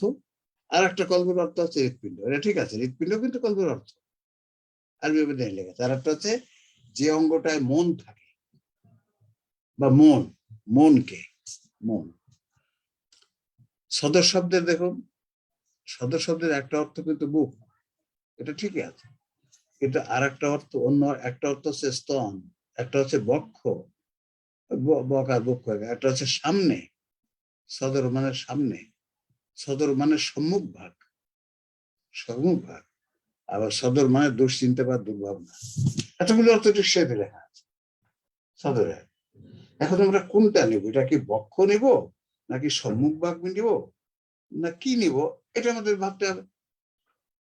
আয়াতে কোন অর্থটা নেব? যে অর্থটা নিলে অন্য আয়াতে সম্পূরক হয়, বিজ্ঞানের সাথে মিলে যায়, হাদিসেও সহি হাদিসেও সেটা পাওয়া যায়, সেটা নিব। আর নফস শব্দের অর্থ মূল এবং ডেরিভেটিভ কি? মন। নফস মানে মন, সত্তা, আত্মা, জীবন, মানুষ, প্রাণী, ঝোঁক, অহংকার, এসবগুলোই কিন্তু নফসের অর্থ। কোনটা নেব সেন্টেন্স দেখতে হবে। কলবের অবস্থার ও কাজ সম্পর্কে প্রচলিত ইসলামী ধারণা। এবার চলুন ইসলামী ধারণা কোথা থেকে পাবো? কোরআন সুন্নাহ এটা কোথা থেকে পেয়েছে? দেখুন,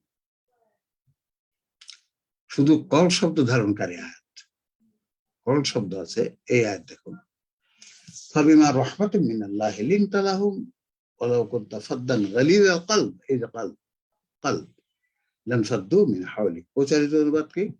আর আল্লাহর দয়ায় তুমি তাদের প্রতি কোমল হয়েছে, যদি তুমি কঠিন মন সম্বলিত হলে তবে তারা তোমাদের চারপাশ থেকে বের হয়ে পড়ছে। দেখেন এখানে কিন্তু কলবের অর্থ মন লিখেছে, কলবের অর্থ মন, প্রচলিত অনুবাদে এটা কিন্তু লিখেছে, আমাদের তাফসীর কারকরাই লিখেছে। আবার দেখুন এখানে লাহুম কুলুবুম লা ইয়াফকাহুনা বিহা, প্রচারিত অনুবাদ কি? তাদের মানে জিন ও মানুষের মন আছে কিন্তু তা দিয়ে তারা বোঝার চেষ্টা করে। তাহলে এখানেও কিন্তু কল্প শব্দটা মন লেখা হয়েছে, এবং যা দিয়ে তারা বোঝার সাথে সম্পর্ক। এই কল্পটা হচ্ছে কি? বোঝার সাথে সম্পর্ক, জ্ঞান বুঝ। তারা তা দিয়ে বোঝার চেষ্টা করে না। তাহলে কল বলতে এমন অঙ্গকে বোঝানো হচ্ছে যেটা বোঝার সাথে সম্পর্ক, বোঝাপড়া, জ্ঞান অর্জন করা ইত্যাদির সাথে। উল্লিখিত মানে সম্মিলিত উল্লিখিত আয়াতসমূহ সহ আরো বহু আয়াতে কলবের শব্দের অর্থ মন ধরে প্রচলিত অনুবাদ করা হয়েছে, মন ধরে অনুবাদটা করা হয়েছে কলবে, এটা কিন্তু প্রচলিত আছে।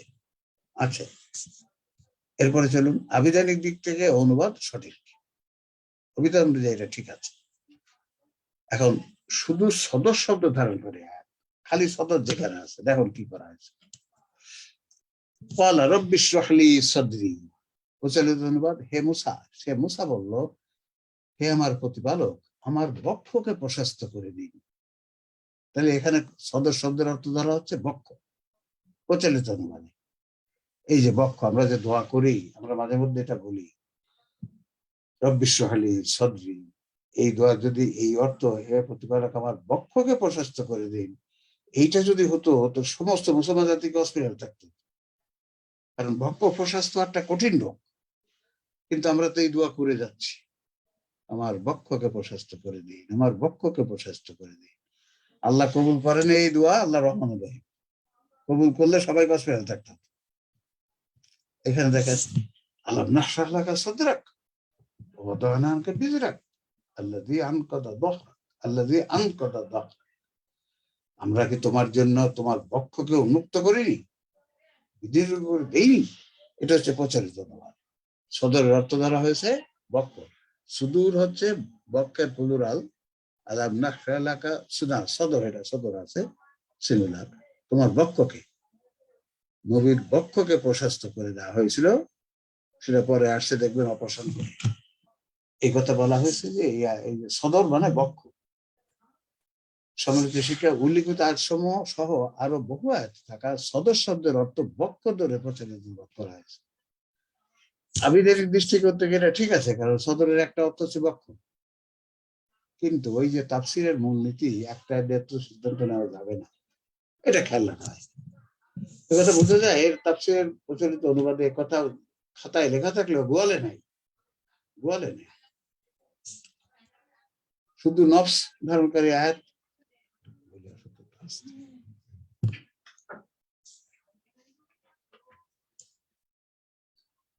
আয়াত এক দেখে নফস, নফস বলছে ওয়াইন তুবদু মা ফি আনফুসিকুম আও তুখফুহু ইউহাসিবকুম বিল্লাহ। ওটার অনুবাদ কি? আর তোমাদের মনে যা আছে তা তোমরা প্রকাশ করো অথবা গোপন করো, গোপন রাখো হবে, আল্লাহ তোমাদের কাছ থেকে তার হিসাব নেবেন। তাহলে এখানে নফস, আর নফস থেকে আনফুসিকুম মানে তাই, নফস মানে মন ধরা হয়েছে প্রচলিত অর্থে। এখানে দেখেন ইয়া আইয়ুহান নাফসুল মুতমাইন্না, হে প্রশান্ত মন, তুমি তোমাদের প্রতিপালকের কাছে ফিরে এসো সন্তুষ্ট ভাজন হয়ে। তাহলে এখানে নফসকে মন ধরা আছে। উল্লিখিত আয়াত আরো বহু আয়াত থেকে নফস শব্দের অর্থ মন ধরে প্রচলিত অনুবাদ করা হয়েছে।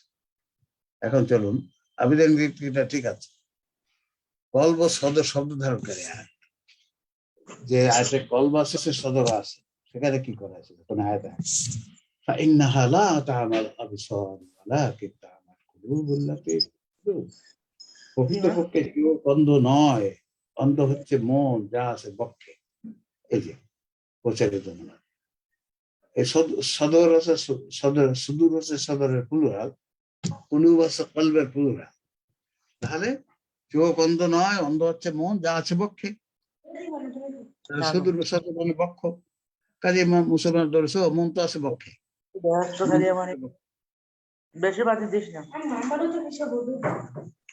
তাহলে দেখুন এটা আরেকটা দেখুন, মান কাফারা বিল্লাহি মিন বাদি ঈমানিহি, এখানে কি বলা আছে? যে ব্যক্তি ঈমান আনার পর আল্লাহকে অমান্য করে শুধুমাত্র বাধ্য হয়ে, কিন্তু তার মন আছে ঈমানে অবিচল, তার কোনো গুনাহ নেই। তবে যে অমান্য করে বক্ষকে উন্মুক্ত রেখে, এই বক্ষ এখানে সদর শব্দটাকে বক্ষ ধরা হয়েছে প্রচলিত অনুবাদে। তাহলে এখান থেকে সদর উল্লিখিত আসব কলবের অর্থ মন আছে, কল শব্দের আছে উল্লিখিত আসবের কলবের অর্থ মন এবং সদের অর্থ বক্ষ ধরা হয়েছে, সদের রক্ষ ধরা হয়েছে বক্ষে। তাহলে আমরা দেখলাম যে এই যে প্রচারিত আয়াতের এই অর্থগুলো এখানে এই কাজ হয়েছে, এখান থেকে চালু হয়ে গেছে মুসলিম বিশ্বে,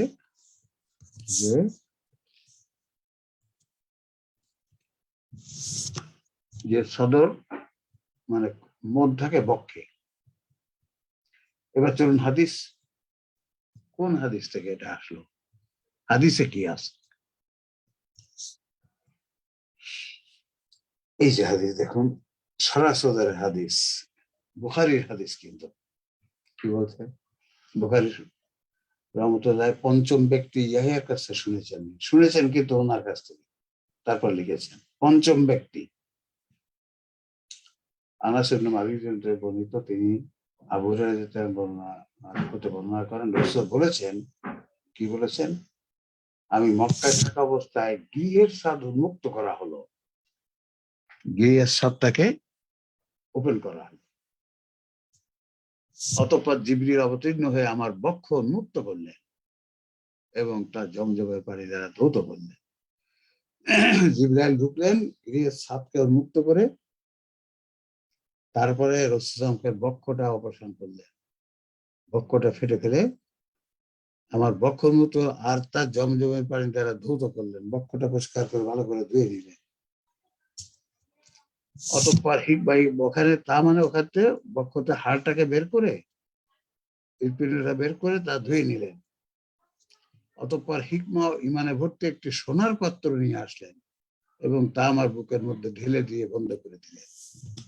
তাহলে হিকমা ও ইমান, হিকমা হচ্ছে সে এক বিশেষ ধরনের জ্ঞান, আর ইমান হচ্ছে জ্ঞানযোগ বিশ্বাস, আর ইমান বলতে কালেমা লা ইলাহা ইল্লাল্লাহ মুহাম্মাদুর রাসূলুল্লাহ, এইটা মুখে বলা, অর্থটা অন্তরে বিশ্বাস করা, ব্যাখ্যাটা অর্থ ব্যাখ্যা এবং জানা ও বিশ্বাস করা, এটা হচ্ছে লা ইলাহা ইল্লাল্লাহর অর্থ জানা ও বিশ্বাস করা, বুকের মধ্যে ঢেলে দিলে।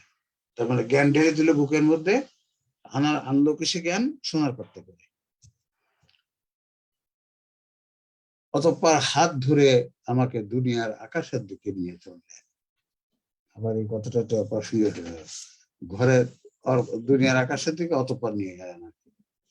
বুক বুক মানে ভর্তি করে দিলেন, বুক আমার বক্ষ উন্মুক্ত করলেন। তাহলে জিব্রাইল আসলো প্রথমে ছাদ ভেঙে, ওনার গিরের ছাদ ভেঙে জিব্রাইল ঢুকলো।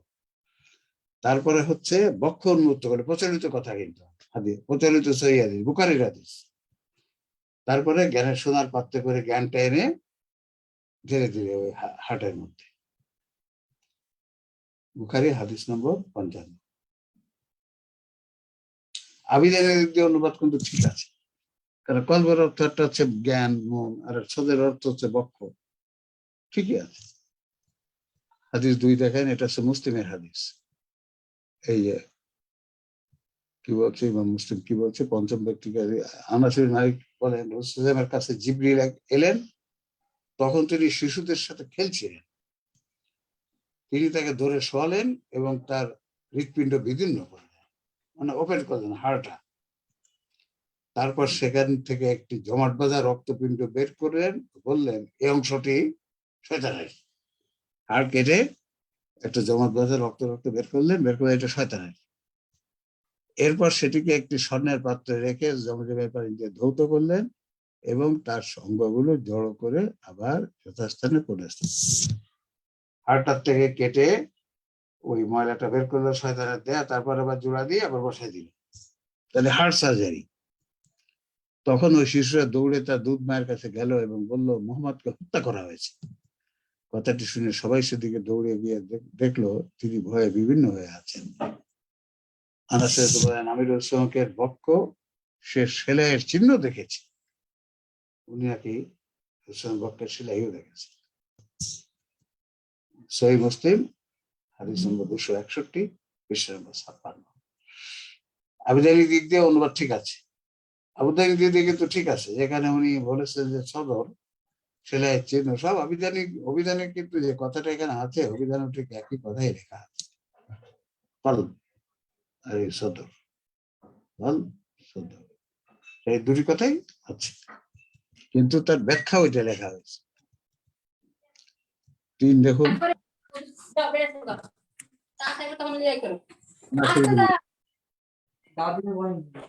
আনাস ইবনে মালিক হতে বলেছেন, ইসলাম হলো প্রকাশ্য, আর ঈমান অবস্থিত মনে। এই বলে তিনি তার সদরের দিকে 3 বার ইশারা করলেন, বললেন তাকওয়া এখানে, তাকওয়া এখানে, তাকওয়া। সদরের দিকে বক্ষ, সদরের অর্থ বক্ষ করা হয়েছে। হ্যাঁ, ঈমান অবস্থিত মনে, আর মনটা থাকে কোথায়? বক্ষে। অর্থ দ্বারা হয়েছে সদর, বক্ষ, সদরে নবী বলছেন সদর, অর্থ দ্বারা হয়েছে বক্ষ।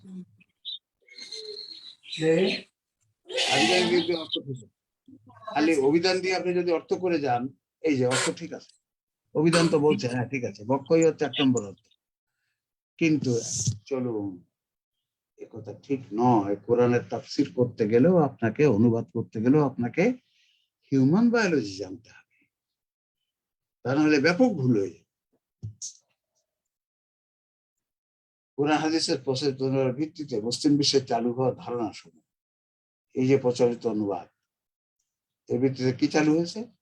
কলবের শারীরিক অবস্থান বুকের বাম দিকের স্তরের নিচে, এটা চালু হয়েছে। এই যে দেখেন, এই হচ্ছে কল, এইখানে বুকের বাম দিকে, এইটা কলবের শারীরিক অবস্থান, বুকের বাম দিকে থাকা যে হৃৎপিণ্ড, ওইটা কলব হলো হৃৎপিণ্ড বা হার্ট বা হৃৎপিণ্ড, কারণ ডিকশনারিতে লেখা আছে। কলব জ্ঞান, প্রেম, প্রীতি, স্নেহ, শ্রদ্ধা, ভক্তি, ভালোবাসা, ভালো লাগা, সরলতা, কঠোরতা, দুঃখ কষ্ট অনুভব করা ইত্যাদির সাথে সম্পর্কিত। এই আয়াতগুলো থেকে এবার মনে করা হচ্ছে।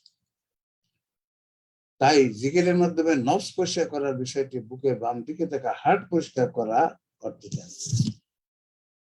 এটা আমরা জিকির করে পিছনে জিকির শেখায়, ওই বুকের এখানে হাত দিয়ে পারে, দেখো প্যালপিটেশন হচ্ছে, বুঝতে পারো, হার্ট চলছে, কল জারি হয়েছে, বুঝতে পারো, এরকম মানুষকে বলে।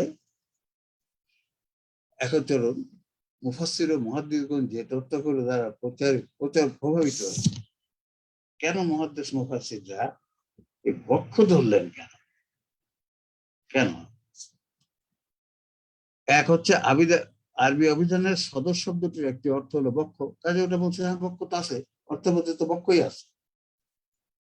প্রচলিত সাধারণ জ্ঞানে বক্ষে অবস্থিত হৃৎপিণ্ডের কাজ মনে করা হয় প্রেম, প্রীতি, ভালোবাসা ইত্যাদি। আমরা তো সমাজ থেকে বিচ্ছিন্ন নই, বিশেষ করে এখন তো আইটির যুগ, আইসিটির যুগ, বিশ্বের সাথে আমরা যুক্ত আছি। আমি এখন যশোর থেকে প্রোগ্রাম করছি, আপনারা দেখতে পাচ্ছেন। মানুষ ভয় পেলে হৃৎপিণ্ডের স্পন্দন বেড়ে যায় এবং তা মানুষ অনুভব করে। তাহলে তো ভয়টা সব এখানে, ভয় পাওয়াটা হৃৎপিণ্ডে। এই যে দেখেন হার্টটা চলছে এইভাবে, 24 ঘন্টা আমাদের হার্ট সংকোচন প্রসারণ হচ্ছে, এবং যেহেতু শরীরে অন্য কোনো অঙ্গ এরকম ভাবে চলে না, তখন হার্টটা চলছে, বুকেরটাই দিয়ে চলে, এইটাই দেখে অ্যাক্টিভ, এটাই দেখে অ্যাক্টিভ। আচ্ছা, তাহলে এটা গেল মানব শরীর বিজ্ঞান সম্পর্কে ধারণা না থাকে। 4 নম্বর কারণ কি, যারা এই ব্যাখ্যাগুলো করেছেন, যারা এই তাফসীরগুলো করেছেন, তাদের হিউম্যান বায়োলজি জানা নাই। যদি জানা থাকতো তারা লিখত না, লিখতই না, কিন্তু তারা কেউই হিউম্যান বায়োলজি পড়েন নাই, কেউই পড়েন। 5 কি আল কোরআনের অনুবাদ ব্যাখ্যা করার 1 নম্বর মূলনীতি সামনে না রাখা। এই যে 1 নম্বর মূলনীতি জানে না যে পরস্পর বিরোধী কথা নেই, এটা জানে না, ফলে তারা একটা আয়াতের সিদ্ধান্ত দিয়ে ফেলেছে। ওই বিষয়ে অন্য কোনো আয়াত আছে কিনা সেটা দেখে নাই, দেখলেও তার গুরুত্ব দেয়। এই 5টি কারণে চালু হয়ে গেছে যে বুকের বাম দিকে যে হৃৎপিণ্ড থাকে, ওই হৃৎপিণ্ড থাকে প্রেম, প্রীতি, ভালোবাসা, জ্ঞান ইত্যাদি। আর রসুলকে বক্ষব্যাধি করে, হার্ট ওপেন করে, ময়লা বের করে, জ্ঞানের ময়লা বের করে ওখানে পরিষ্কার জমজমের পানিতে ধুয়ে তারপর বসিয়ে দেওয়া হচ্ছে।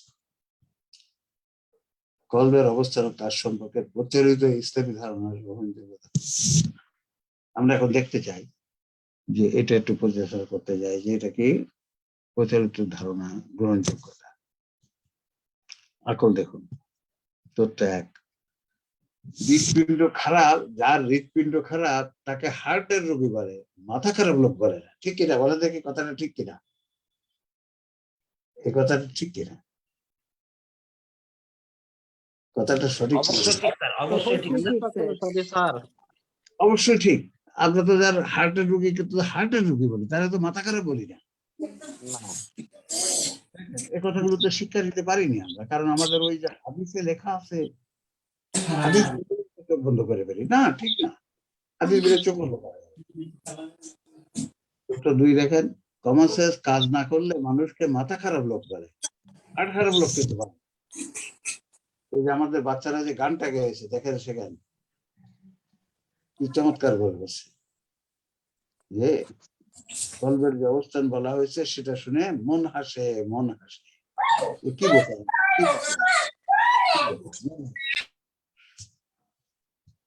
3 দেখেন, জ্ঞান বুদ্ধি কম, যার জ্ঞান বুদ্ধি কম তাকে মাথায় ঘিলু কম থাকা লোক বলে তিরস্কার করা হয়। যার জ্ঞান বুদ্ধি কম, আমরা তো বলি রে তোর হৃৎপিণ্ড কাজ করে না, যা, তা তো বলি না, এই রে তোর মাথায় ঘিলু নেই। ঠিক স্যার, ঠিক। মাথার ঘিলুতেই থাকে জ্ঞানটা। এই জন্য এই যে খনার বচন গুলো, এগুলো খুব ইম্পর্টেন্ট। এই তো গিলু নাই মাথায়, জ্ঞান বুদ্ধি কম, তার মানে জ্ঞান বুদ্ধি থাকে মাথায়, মাথায়। তাহলে কমন সেন্সের উল্লিখিত তথ্য অনুযায়ী জ্ঞান বুদ্ধির আধার হলো 1, 2, 3, 4, 5 1 নম্বর স্যার মাথা। এখানে কিন্তু খনার বচন আছে, সাধারণ কথা আছে। এখন ধরুন যে মানব শরীরের বিজ্ঞান, মানব শরীর বিজ্ঞান কি বলে সংজ্ঞা হার্ট সম্বন্ধে। হার্ট বা হৃৎপিণ্ড হলো মানব শরীরের এমন একটি অঙ্গ যার বস্তুগত অস্তিত্ব আছে। হার্টটাকে আমরা ধরতে পারি, কাটতে পারি। হার্টের সার্জনরা হার্টকে ধরে, তারপরে কাটে, তারপরে হার্টের অপারেশন করে, এই যে বাইপাস সার্জারি যেটাকে বলে।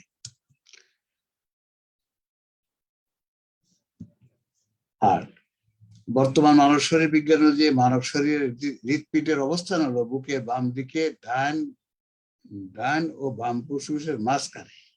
এই দেখেন হার্ট, এই হচ্ছে হার্টটা, এই যে এখানে থাকে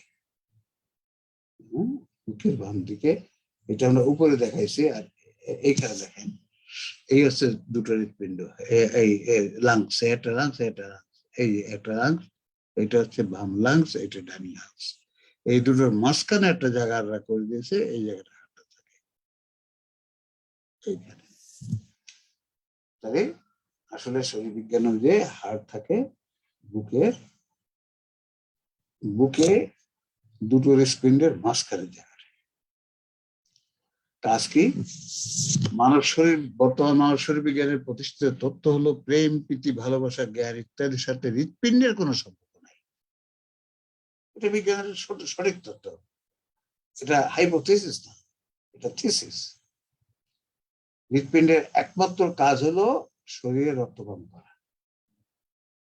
দেখেন এই মহিলার হার্ট নাই, দুটো হার্টে, একটা হার্ট তো থাকে, হার্টটা কেটে ফেলা হয়েছে, হার্টটা নষ্ট হয়ে গেছিল অসুখে, কেটে ফেলে এই মেশিনটা হচ্ছে তার হার্ট পাম্পিং মেশিন। সে যখন রাস্তায় চলাফেরা করে মেশিনটা ব্যাকপ্যাকে রেখে দেয়। কি চমৎকার!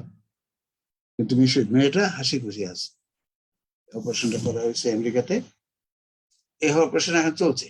যাদের হার্ট এমন ভাবে নষ্ট হয়ে যায় যে অন্য কোনোভাবে ঠিক করা যায় না, তখন হার্টটা কেটে একটা মেশিন বসাই দেয়, যে মেশিন রক্তটা পাম্প করে। এখান থেকেই করা হয়েছে। এই মহিলার তো জ্ঞান বুদ্ধি সব ঠিকই আছে, হাসছে, সব জ্ঞান বুদ্ধি আছে।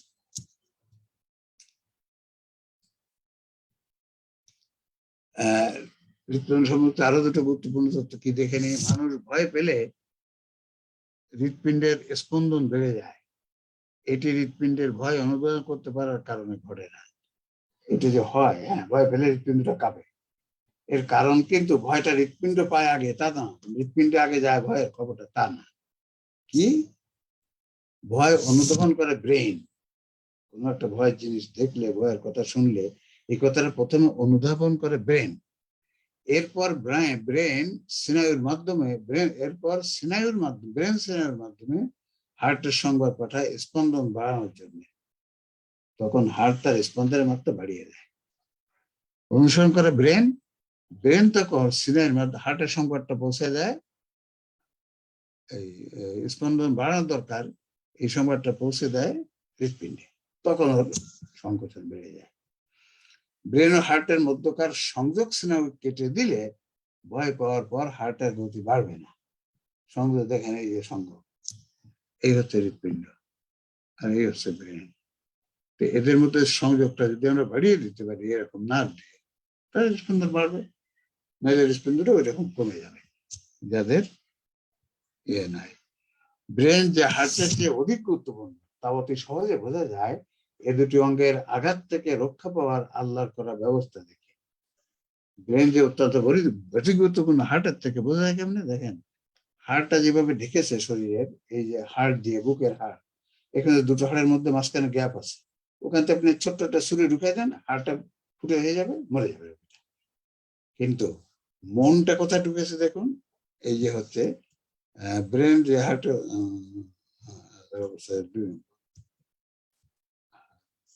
আর 2 নম্বরটা এখানে লেখা হয়নি। ব্রেনের মধ্যে যে জ্ঞানটা থাকে এখানে মাথায়, সেই মাথা কি করছে, চতুর্দিকে হাড়, যাতে ছোট্ট একটা আঘাতে সে ওকে মেরে ফেলতে না পারে। বর্তমান শরীর বিজ্ঞান যে মনের কাজ, এখন হার্ট আমরা দেখলাম এটা বুকের বাম দিকে থাকে, এর কাজ একমাত্র রক্ত সঞ্চালন করে। মনের কাজ কি দেখুন, মনকে ইংরেজিতে বলে মাইন্ড, বস্তুগত অস্তিত্ব, স্পন্দন। মানব মন বস্তুগত অস্তিত্ব সম্পন্ন কোনো অঙ্গ নয়। আমাদের যে মনটা আছে একে তো আপনি ধরতে পারবেন না, এটা হাড়টা যেমন ধরা যায়, কাটা যায়, চাপ দেওয়া যায়, কিন্তু মনটা আপনি ধরতে পারবেন না, এটি বিভিন্ন শক্তির একটি বস্তুর অস্তিত্ব আধার, বিভিন্ন জ্ঞানের শক্তি, ভার্চুয়াল আধার, কিন্তু আমরা এটা ধরতে পারবো না। অবস্থান মানব শরীরে মনের অবস্থান হলো মাথার অবস্থিত ব্রেনে, মাথায় অবস্থিত ব্রেন, মানব মনের শারীরিক অবস্থান কোথায় থাকে? মানব মন এই যে এখানে থাকে ব্রেন।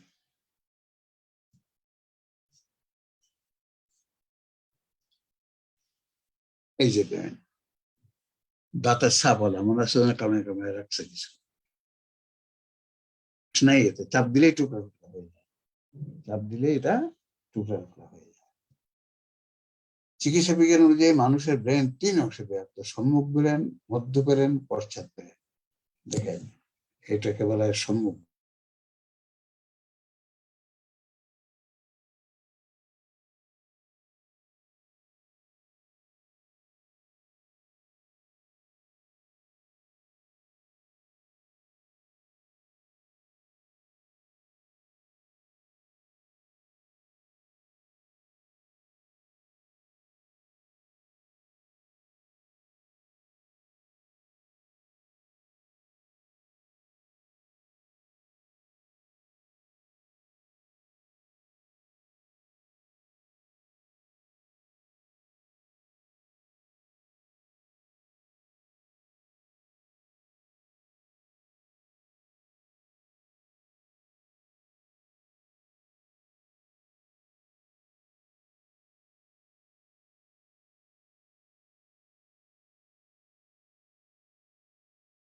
আপনার সাউন্ড আসছে না।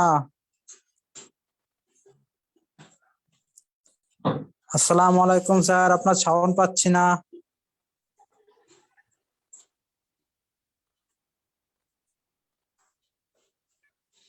স্যার শোনা যাচ্ছে না। বুঝতে পারছি, দিচ্ছি স্যার একটু। আপনার, হ্যাঁ এবার শোনা যাচ্ছে স্যার। কিছু বলেন স্যার, কিছু বলেন। হ্যাঁ বলছি, এবার বলছি। হ্যাঁ দেখছেন এখন শোনা যায় নাই স্যার এতক্ষণ। হ্যাঁ না, আমি এতক্ষণ কিছু বলিও নাই।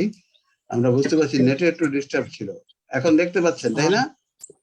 হ্যাঁ স্যার মানুষের দেখতে পাচ্ছি। ব্রেনটা, এই যে ব্রেনটা দাঁতের কামড়ের ছাপ দেওয়া, এবং এটা চাপ দিলে টুকরা টুকরা হয়ে যায়।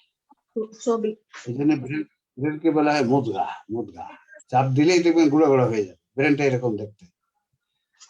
এই চিকিৎসা বিজ্ঞান অনুযায়ী মানুষের ব্রেন 3 অংশে বিভক্ত: সম্মুখ ব্রেন, মধ্য ব্রেন, পশ্চাৎ ব্রেন।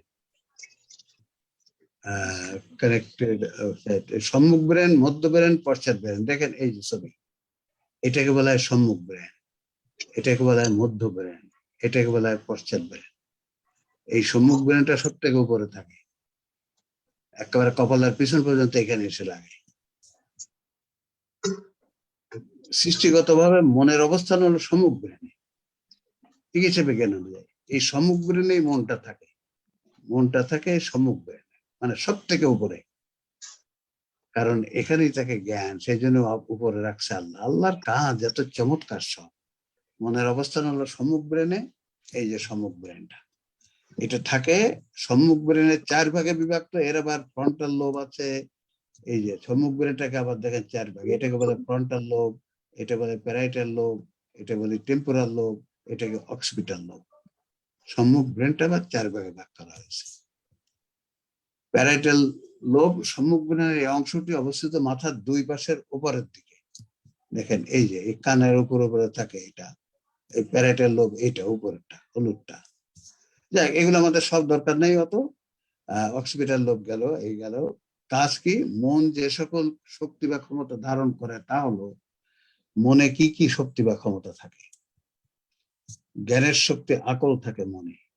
চিন্তা শক্তি থাকে, বিশ্লেষণ শক্তি, কার্যনির্বাহী শক্তি, পরিকল্পনা শক্তি, সমস্যা সমাধান শক্তি, সাংগঠনিক শক্তি, আচরণ নিয়ন্ত্রণ শক্তি, স্মরণ শক্তি, বুঝের শক্তি, ভাষা শক্তি, দৃষ্টিভঙ্গিমূলক শক্তি, অ্যাটিটিউড যেটাকে বলা হয়, অ্যাটিটিউড, শব্দ গঠন শক্তি, গাণিতিক শক্তি, বানান শক্তি, আচরণমূলক শক্তি, যেমন ব্যক্তিত্ব, স্নেহ, মমতা, ভালোবাসা, হিংসা, ক্রোধ, অহংকার ইত্যাদি। এসব কিন্তু থাকে মনে। শক্তিগুলো সৃষ্টিগতভাবে বিভিন্ন বিভক্ত হয়ে সম্মুখ ব্রেনের বিভিন্ন অংশে নিম্নভাবে অবস্থিত। দেখেন, সম্মুখ ব্রেনে থাকে জ্ঞানের প্রকৃত জিনিসগুলো, জ্ঞানের শক্তি, চিন্তা শক্তি, বিশ্লেষণ শক্তি, কার্যনির্বাহী শক্তি, পরিকল্পনা শক্তি, সমস্যা সমাধান শক্তি। সাংগঠনিক শক্তি, আচরণীয় শক্তি, অ্যাটিটিউড, কাস্টম অ্যান্ড এডুকেশনাল পাওয়ার, আচার আচরণমূলক শক্তি এখানে থাকে, ব্যক্তিত্ব, স্নেহ, মমতা, এগুলো। এই দেখেন, এই যে সমগ্র ব্রেন, এইখানে থাকে এই শক্তিগুলো, আচার আচরণ, যতগুলো শক্তি বললাম, জ্ঞান, আকল, চিন্তা শক্তি, বিশ্লেষণ শক্তি, কাজ, এসব ওখানে থাকে। আর এই যে পাশের এইখানে থাকে গাণিতিক শক্তিটা, প্যারেটাল লোব। আর টেম্পোরাল লোব এখানে থাকে স্মরণ শক্তি, বুঝের শক্তি, এগুলো। তাহলে এগুলো আল্লাহ ভাগ করে রেখেছেন, আল্লাহ ভাগ করে রেখেছেন। সম্মুখ ব্রেনের সবচেয়ে গুরুত্বপূর্ণ স্থান হলো এই অংশটি, ওই যেটা এইটা, যেখানে আপনার বিশ্লেষণ ক্ষমতা থাকে, ইয়ে থাকে। সম্মুখ ব্রেনের এই যে অংশটি, যেখানে বিশ্লেষণ ক্ষমতা, এইটা, এই পুরাটাই সম্মুখ ব্রেন। এই অংশটা সবচেয়ে গুরুত্বপূর্ণ, সম্মুখ অংশ, সম্মুখ ব্রেনের সম্মুখ অংশ, সম্মুখ অংশ। তাহলে এইটাই সব থেকে গুরুত্বপূর্ণ ব্রেনের এই অংশটা। এটি মানুষের মাথার সামনের দিকে তথা কপালের পেছনে থাকে। এই যে দেখেন, এই হচ্ছে সম্মুখ ব্রেন। এর সম্মুখ অংশটা, এই অংশটাকে সব থেকে বেশি গুরুত্বপূর্ণ, কারণ এখানে বিশ্লেষণ ক্ষমতা, বিচার বিবেচনা ক্ষমতা, ব্যাখ্যা বোঝার ক্ষমতা, এসব এখানে থাকে। এটা জাস্ট কপালের হাড়টার পিছনে থাকে। এই যে কপাল দেখা যাচ্ছে, এর হাড়টার পিছনে এখানে থাকে। সম্মুখ ব্রেনটিতে থাকে কি কি? দৃষ্টিমুখ শক্তি,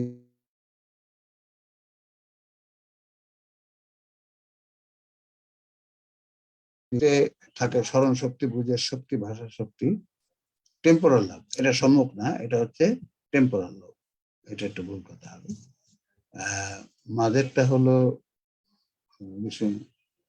না, এটা হচ্ছে প্যারাইটাল লোব, সম্মুখ ব্রেন না, এখানে প্যারাইটাল লোব, প্যারাইটাল লোব। এটা সম্মুখ ব্রেন লেখাটা ঠিক হয়নি। প্যারাইটাল লোবে থাকে এইগুলো, আর প্যারাইটাল লোব হচ্ছে এইটা, প্যারাইটাল লোব। আর এটা হবে টেম্পোরাল লোব, এটা এখানে সম্মুখ ব্রেন হবে। টেম্পোরাল লোবটিতে থাকে এগুলো, স্মরণ শক্তি, বুঝের শক্তি, ভাষা শক্তি। টেম্পোরাল লোব, স্মরণ শক্তি, বুঝ শক্তি, ভাষা শক্তি এখানে, এখানে। স্যার আমার একটা প্রশ্ন আছে। একটু ব্রেন অকেজ হয়ে গেলে পুরো মানব শরীর অকেজ হয়ে যায়। এই অবস্থাকে চিকিৎসা বিজ্ঞানে ক্লিনিক্যাল ডেথ বলে। ব্রেনটা যদি পুরো অকেজ হয়ে যায় তাহলে ক্লিনিক্যাল ডেথ। এখনো মরে না, হাত তোলে। Clinical dead sir? না, ক্লিনিক্যাল ডেথ, ব্রেনটা অকেজ হয়ে গেলে। হার্ট তো তখনও চলে, ওর যে ইন্টারনাল পাওয়ারের ব্যাপারটা চলে। আমরা যদি মেশিন দিয়ে শ্বাস চালায় রাখতে পারি, এতে মানুষ তখনও মরে না। এটাকে বলা হয় ক্লিনিক্যাল ডেথ। ব্রেন অকেজ হয়ে গেলে হার্টের স্পন্দন চালু থাকে, ব্রেন নাই কিন্তু হার্ট চলে। কিন্তু মেশিনের মাধ্যমে তখন ফুসফুসে চালু না থাকলে বেঁচে থাকার প্রধান বিষয় অক্সিজেনের অভাবে হার্ট বন্ধ হয়ে যায়। যদি আমরা হার্ট চলতে পারলেও যদি মেশিন দিয়ে লাংসটা না চালাই, তাহলে হার্ট অক্সিজেন পায় না, না পেয়ে মরে যায়, হার্টটা বন্ধ হয়ে যায়। যদি ওকে অক্সিজেন চালায় রাখা যায় তাহলে কিন্তু হার্টটা চলতে পারে মেশিন দিয়ে। তাহলে বোঝা গেল এই হচ্ছে আমাদের আকল দিয়ে বুঝছি। আমরা এখনো কোরআন হাদিসে যাইনি, আকল এবং মেডিকেল সায়েন্স। কি বুঝলাম? জ্ঞান বক্ষে থাকে না, হৃৎপিণ্ডে থাকে। শুধুমাত্র হৃৎপিণ্ডের কাজ হচ্ছে রক্ত পাম্প করা, আর কিছুই নয়। হার্ট কেটে ফেলা যায়, মানুষের জ্ঞান বুদ্ধি ভালো থাকে। জ্ঞান থাকে মাথায় অবস্থিত ব্রেনে। এই ব্রেনের 3 পার্টের মধ্যে সম্মুখ অংশ যেটাকে বলা, ওইটাকে জ্ঞান থাকে। আর জ্ঞানটাকে সম্মুখ ব্রেনে ভাগ করে রাখা হয়েছে। সম্মুখ ব্রেনের সম্মুখে অংশেই থাকে জ্ঞানের বেশিরভাগ জিনিস। গুরুত্বপূর্ণ জিনিস থাকে সম্মুখ ব্রেনের সম্মুখ অংশ। তাহলে এ পর্যায়ে এসে বলা যায়, ইসলামের প্রাথমিক রায় হলো কলবের সংজ্ঞা, অবস্থান ও কাজ সম্পর্কে প্রচলিত ইসলামের ধারণা গ্রহণযোগ্য নয়। কল থাকে বক্ষে, ঠিক না। হৃৎপিণ্ড থাকে বক্ষে, জ্ঞান, প্রেম, প্রীতি, ভালোবাসা থাকে বক্ষে থাকা কল, না, ঠিক নয়, এটা ঠিক নয়। এটা সাধারণ জ্ঞানও বলে না, চিকিৎসা বিজ্ঞানও বলে না। এখন আমরা চলে যাব, তাহলে কোরআন কি বলছে। আমার মনে হয় আজকে আমরা ক্লাসটা একটু সংক্ষিপ্ত করব। আমি তো আসছি আসলে এখানে, আপনারা যা প্রশ্ন থাকে প্রশ্নগুলো নিয়ে আমি আজকে ক্লাসটা এখানে শেষ করতে চাই। আমি যশোরে আছি, এখানে আমার একটু কাজও আছে, বিকালে চলে আসবো, তো এই জন্য আমি আজকে এখানে শেষ করতে চাই। ইনশাল্লাহ আগামী দিন আমরা এই সাবজেক্টটা শেষ করবো। এখন এইটুকু যেটুকু হলো, এই বিষয়ে আপনাদের কোনো প্রশ্ন আছে কিনা? হাত ওঠান যদি কোনো প্রশ্ন থাকে। কে কি প্রশ্ন করতে চেয়েছিলেন? আসলে এই বিষয়গুলো আমাদের বুঝে নিতে হবে, না বুঝে নিলে আসসালামু আলাইকুম স্যার। ওয়ালাইকুম আসসালাম, বলেন। হাত ওঠান তাহলে ভালো হবে, আমি জিজ্ঞেস করতে পারবো। হাত ওঠান। প্রথমে আমরা রবিউল, উনি যে হাত উঠিয়েছেন ওনার নাম হচ্ছে রাহুল মন্ডল। রাহুল মন্ডল সাহেব, আপনি প্রশ্ন করুন, কি প্রশ্ন করতে চেয়েছেন? বলছি স্যার, আল্লাহ তো আমাদের সকলকে ব্রেন দিয়েছে, কিন্তু আমাদের ব্রেন গুলো কারো বেশি কিন্তু কারো কম, এভাবে কাজ করে কেন? এটা আল্লাহ করে দিয়েছে এইভাবে, আল্লাহর বিধান, এটা আমরা করতে পারবো না।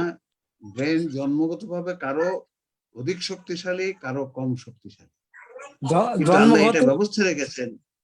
আচ্ছা আচ্ছা। হ্যাঁ, জন্মগত ভাবে কারো ব্রেন অধিক শক্তিশালী, আকলটা কারো অধিক শক্তিশালী, আবার কম শক্তিশালী।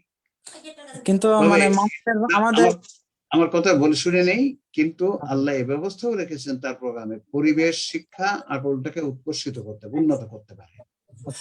ব্রেনের এই যে আকল যেখানে থাকে এটা উন্নত হয় পরিবেশ শিক্ষার মাধ্যমে, এটা কিন্তু বলেছে। কিন্তু জন্মগত ভাবে কারো বেশি কারো কম, এ ব্যাপারে রাসূলের হাদিস পরিষ্কার আছে। রাসূল বলেছেন, মানুষ হলো খনিজ পদার্থ, সোনা এবং রূপার মতো। দেখেন, খনি থেকে বের হলেই সোনাতেও খাত থাকে, রূপাতেও খাত থাকে, কিন্তু সোনার মূল্য বেশি, রূপার মূল্য কম। ঠিকই, মানুষ যখন মানুষের খনি কি? মায়ের পেট। মায়ের পেট থেকে বের হওয়ার সাথে সাথে মানুষের মর্যাদা কম বেশি হয় আকলের কারণে। মর্যাদা কিন্তু বংশ, গায়ের রং এসব দেখে ঠিক হয় না। মর্যাদা ঠিক হয় তার আকল কেমন আছে। বেআকলরে আমরা বলি বোকা, বেআকল। আকল তাহলে জন্মগত ভাবে মানুষের আকলের শক্তি কারো বেশি কারো কম, এটা সেই বললো। আমরা মেডিকেল সায়েন্সও তাই দেখি, বাস্তবতা তো দেখি, কারো সহজে একটা কথা বুঝি এটা বাস্তব। এখন প্রশ্ন হতে পারে, না আল্লাহ যে জন্মগত ভাবে কারো একটু বেশি দিল, কারো কম দিল, তা আমি বুঝতে পারি না, আল্লাহ আমার ধরবে কেন? আমার প্রশ্ন সেটাই বলছিলাম, কিন্তু সেই প্রশ্নের উত্তর জেনে নিতে হবে। আল্লাহ বলেছেন সূরা 6 নম্বর সূরার 165 নম্বর আয়াত, যে যাকে জন্মগত ভাবে বেশি শক্তিশালী ব্রেন দিয়েছে তাকে একটু টাইট ভাবে ধরবো, তাকে একটু শক্তিশালী দিয়েছে তাকে একটু হালকা করে ধরবো। এই যে কভার করে দিল আল্লাহ। আল্লাহ যে ন্যায় বিচারক, এটা বোঝা যায়, এটা বোঝা যায়। ওকে, আর কোনো প্রশ্ন? আমার প্রশ্ন ছিল, আপনার এতদিন তো এত কিছু জানতাম না, আপনার সবকিছু শোনার পর আমার মনে হচ্ছে যে ওই হাদিসগুলো কি তাহলে ঠিক না, যে রাসূল সাল্লাল্লাহু আলাইহি সাল্লামের সিনা চাক হয়েছে, এগুলি কি তাহলে কি এতদিন কি বলতেছি আর কি মানে পড়ছি বুঝছি, আর এখন কি বুঝতে পারছি না স্যার, একটু যদি বুঝাই বলতেন। ম্যাডাম, চমৎকার প্রশ্ন। এই প্রশ্নগুলো সমাধান করতে হবে মুসলিম জাতিকে। বুখারী মুসলিমের হাদিস যেটা আছে, আমরা সামনে আবার দেখাবো, বুখারীর হাদিসেই লেখা আছে, এই যে কলটা কোথায় থাকে তার সঠিক কথাটা লেখা আছে হাদিস, সে হাদিসের ব্যাখ্যাটা ভুল করা হয়েছে, ভুল করে ওইসব বক্ষে নিয়ে গেছে। মানে এই যে কি দুর্বিপাক ঘটেছে এই জাতির, কারণ তারা তো হিউম্যান বায়োলজি জানে না। যারা এটা ব্যাখ্যা করেছেন, যারা লিখেছেন, তারা হিউম্যান বায়োলজি জানে না। জানি না, এখন আপনার কাছে শুনে কিছুটা বুঝতেছি, আমরা তো হিউম্যান বায়োলজি কিছুই জানি না। রাইট, ওই যে হাদিসটা আগামী দিন দেখাবো, রাসূল বলেছেন শরীরের একটা অঙ্গ আছে যার নাম হচ্ছে মুদগা। মুদগা, যেটা নষ্ট হলে, যেটা ভালো থাকলে সমস্ত শরীর ভালো, যেটা নষ্ট হলে সমস্ত শরীর ফাসাদে পরিণত হয়, এটা হচ্ছে কল। এই হাদিসটা চমৎকার। এই হাদিসটাতে বোঝা যায় রাসূল সাল্লাল্লাহু আলাইহি ওয়াসাল্লাম সব থেকে বড় বিজ্ঞানী ছিলেন, সব থেকে বেশি হিউম্যান বায়োলজি জানতে। এই কথা ওই যুগের মানুষের বলার কোনো ক্ষমতা নাই। যেটা হচ্ছে মুদগা, এটা ভালো থাকলে সমস্ত শরীর ভালো, এটা নষ্ট হলে সমস্ত শরীর যন্ত্রণাদায়ক ফাসাদে পরিণত হয়। এই হাদিসটা হচ্ছে, এই মুদ্রা হচ্ছে ব্রেন। হাড়টা তো মুদ্রা না, হাড়টা চাপ দিলে ভেঙে যায়, টুকরা টুকরা হয়ে যায় না। হাড়টা দাঁতের কামড়ের ছাপ নেয়। মুদ্রা হচ্ছে এমন জিনিস যেখানে দাঁতের কামড়ের মতো ছাপের মতো দেখা যায় এবং চাপ দিলে গুঁড়ো গুঁড়ো হয়ে যায়। এটা হচ্ছে ব্রেন। তাহলে এই হাদিসটা কিন্তু সঠিক হাদিস। আর ওই যে হাদিস আপনি বললেন সিনা সাকের, এই হাদিসটা আমরা বিশ্বাস যেটা করি, এটা বুখারী মুসলিম লেখেন নাই, তাদের অজান্তে এটা ঢুকিয়ে দেওয়া হয়েছে,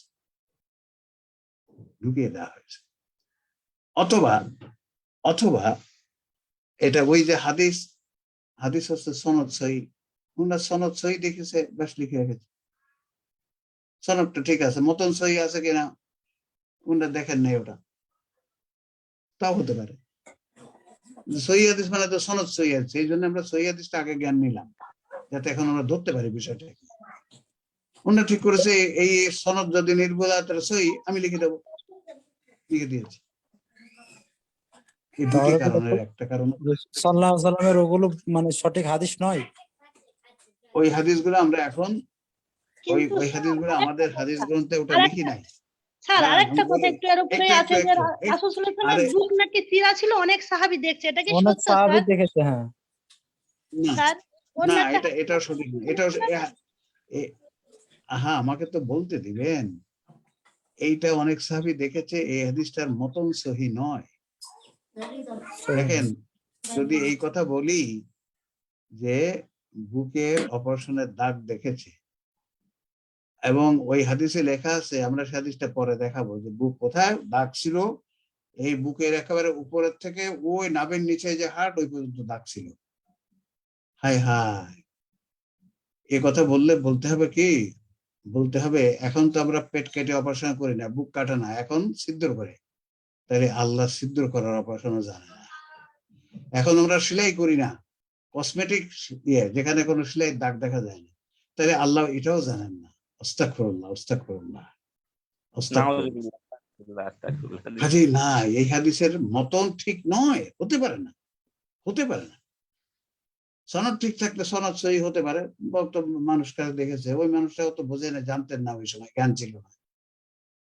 কাজে বর্তমান যুগে এই জন্য সনদ মতন সহি হাদিস বের হয়। আমাদের হাদিস গ্রন্থে এই হাদিস আমরা দেইনি, আমরা এটা দেব না। আমরা ওই হাদিস দেবো, আমরা তো হাদিস পেয়েছি যে হাদিসের রাসূলুল্লাহ কলব থাকে ব্রেনে, এই কথাটা বলেছে, কলব হচ্ছে ব্রেন, সেটা দিব। আমরা কেন এই হাদিস দিব? এই কাজ আমাদের করতে হবে। এবং ওই কোরআনের ওই আয়াতগুলোর ব্যাখ্যা দেখবেন, যেখানে সদর বলেছে সেখানে হবে মন, ওখানে বক্ষ লিখে দিয়েছে, ঠিক না, এখানে অর্থ লিখতে হবে মন। আমরা সামনে এটা দেখবো।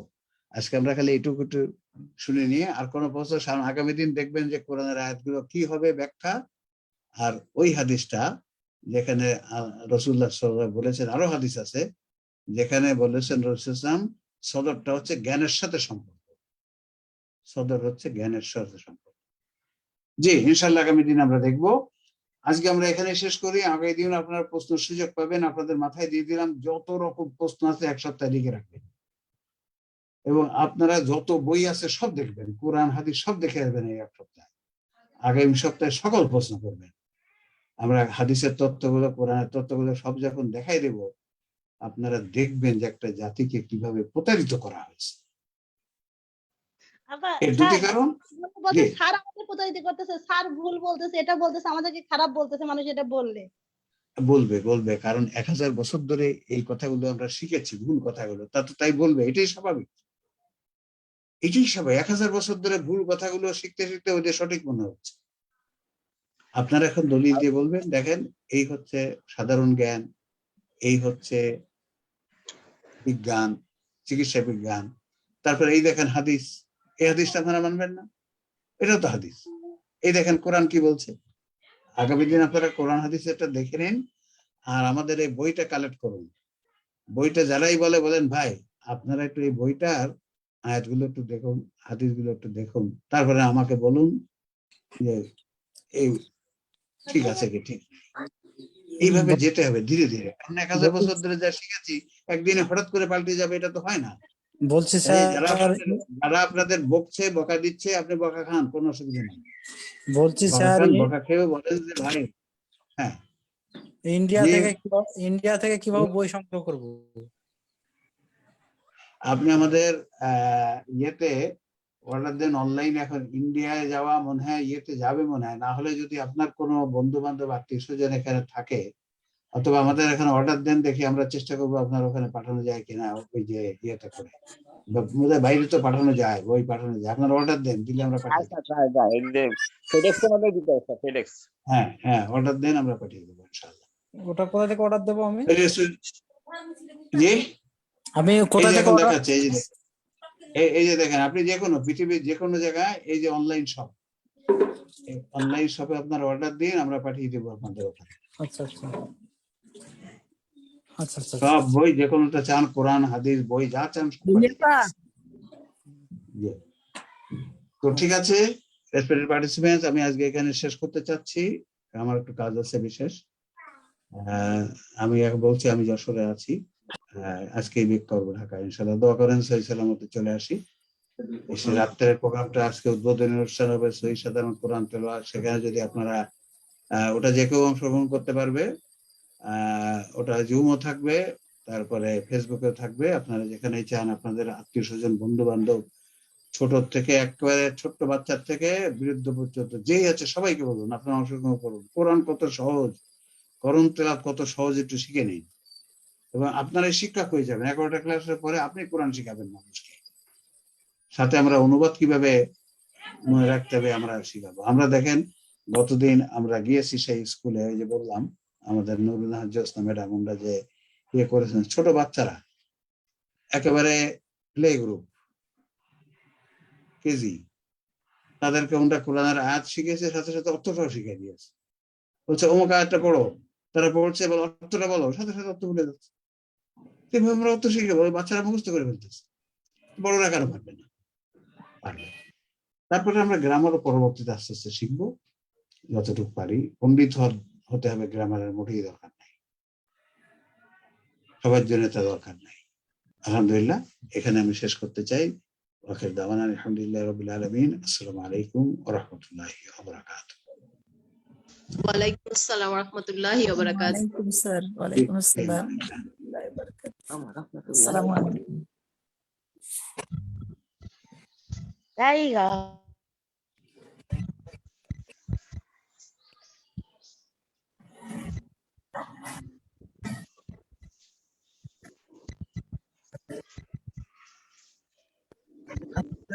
নাকি মাছ খালায় না, 11টা বাজে গেছে না।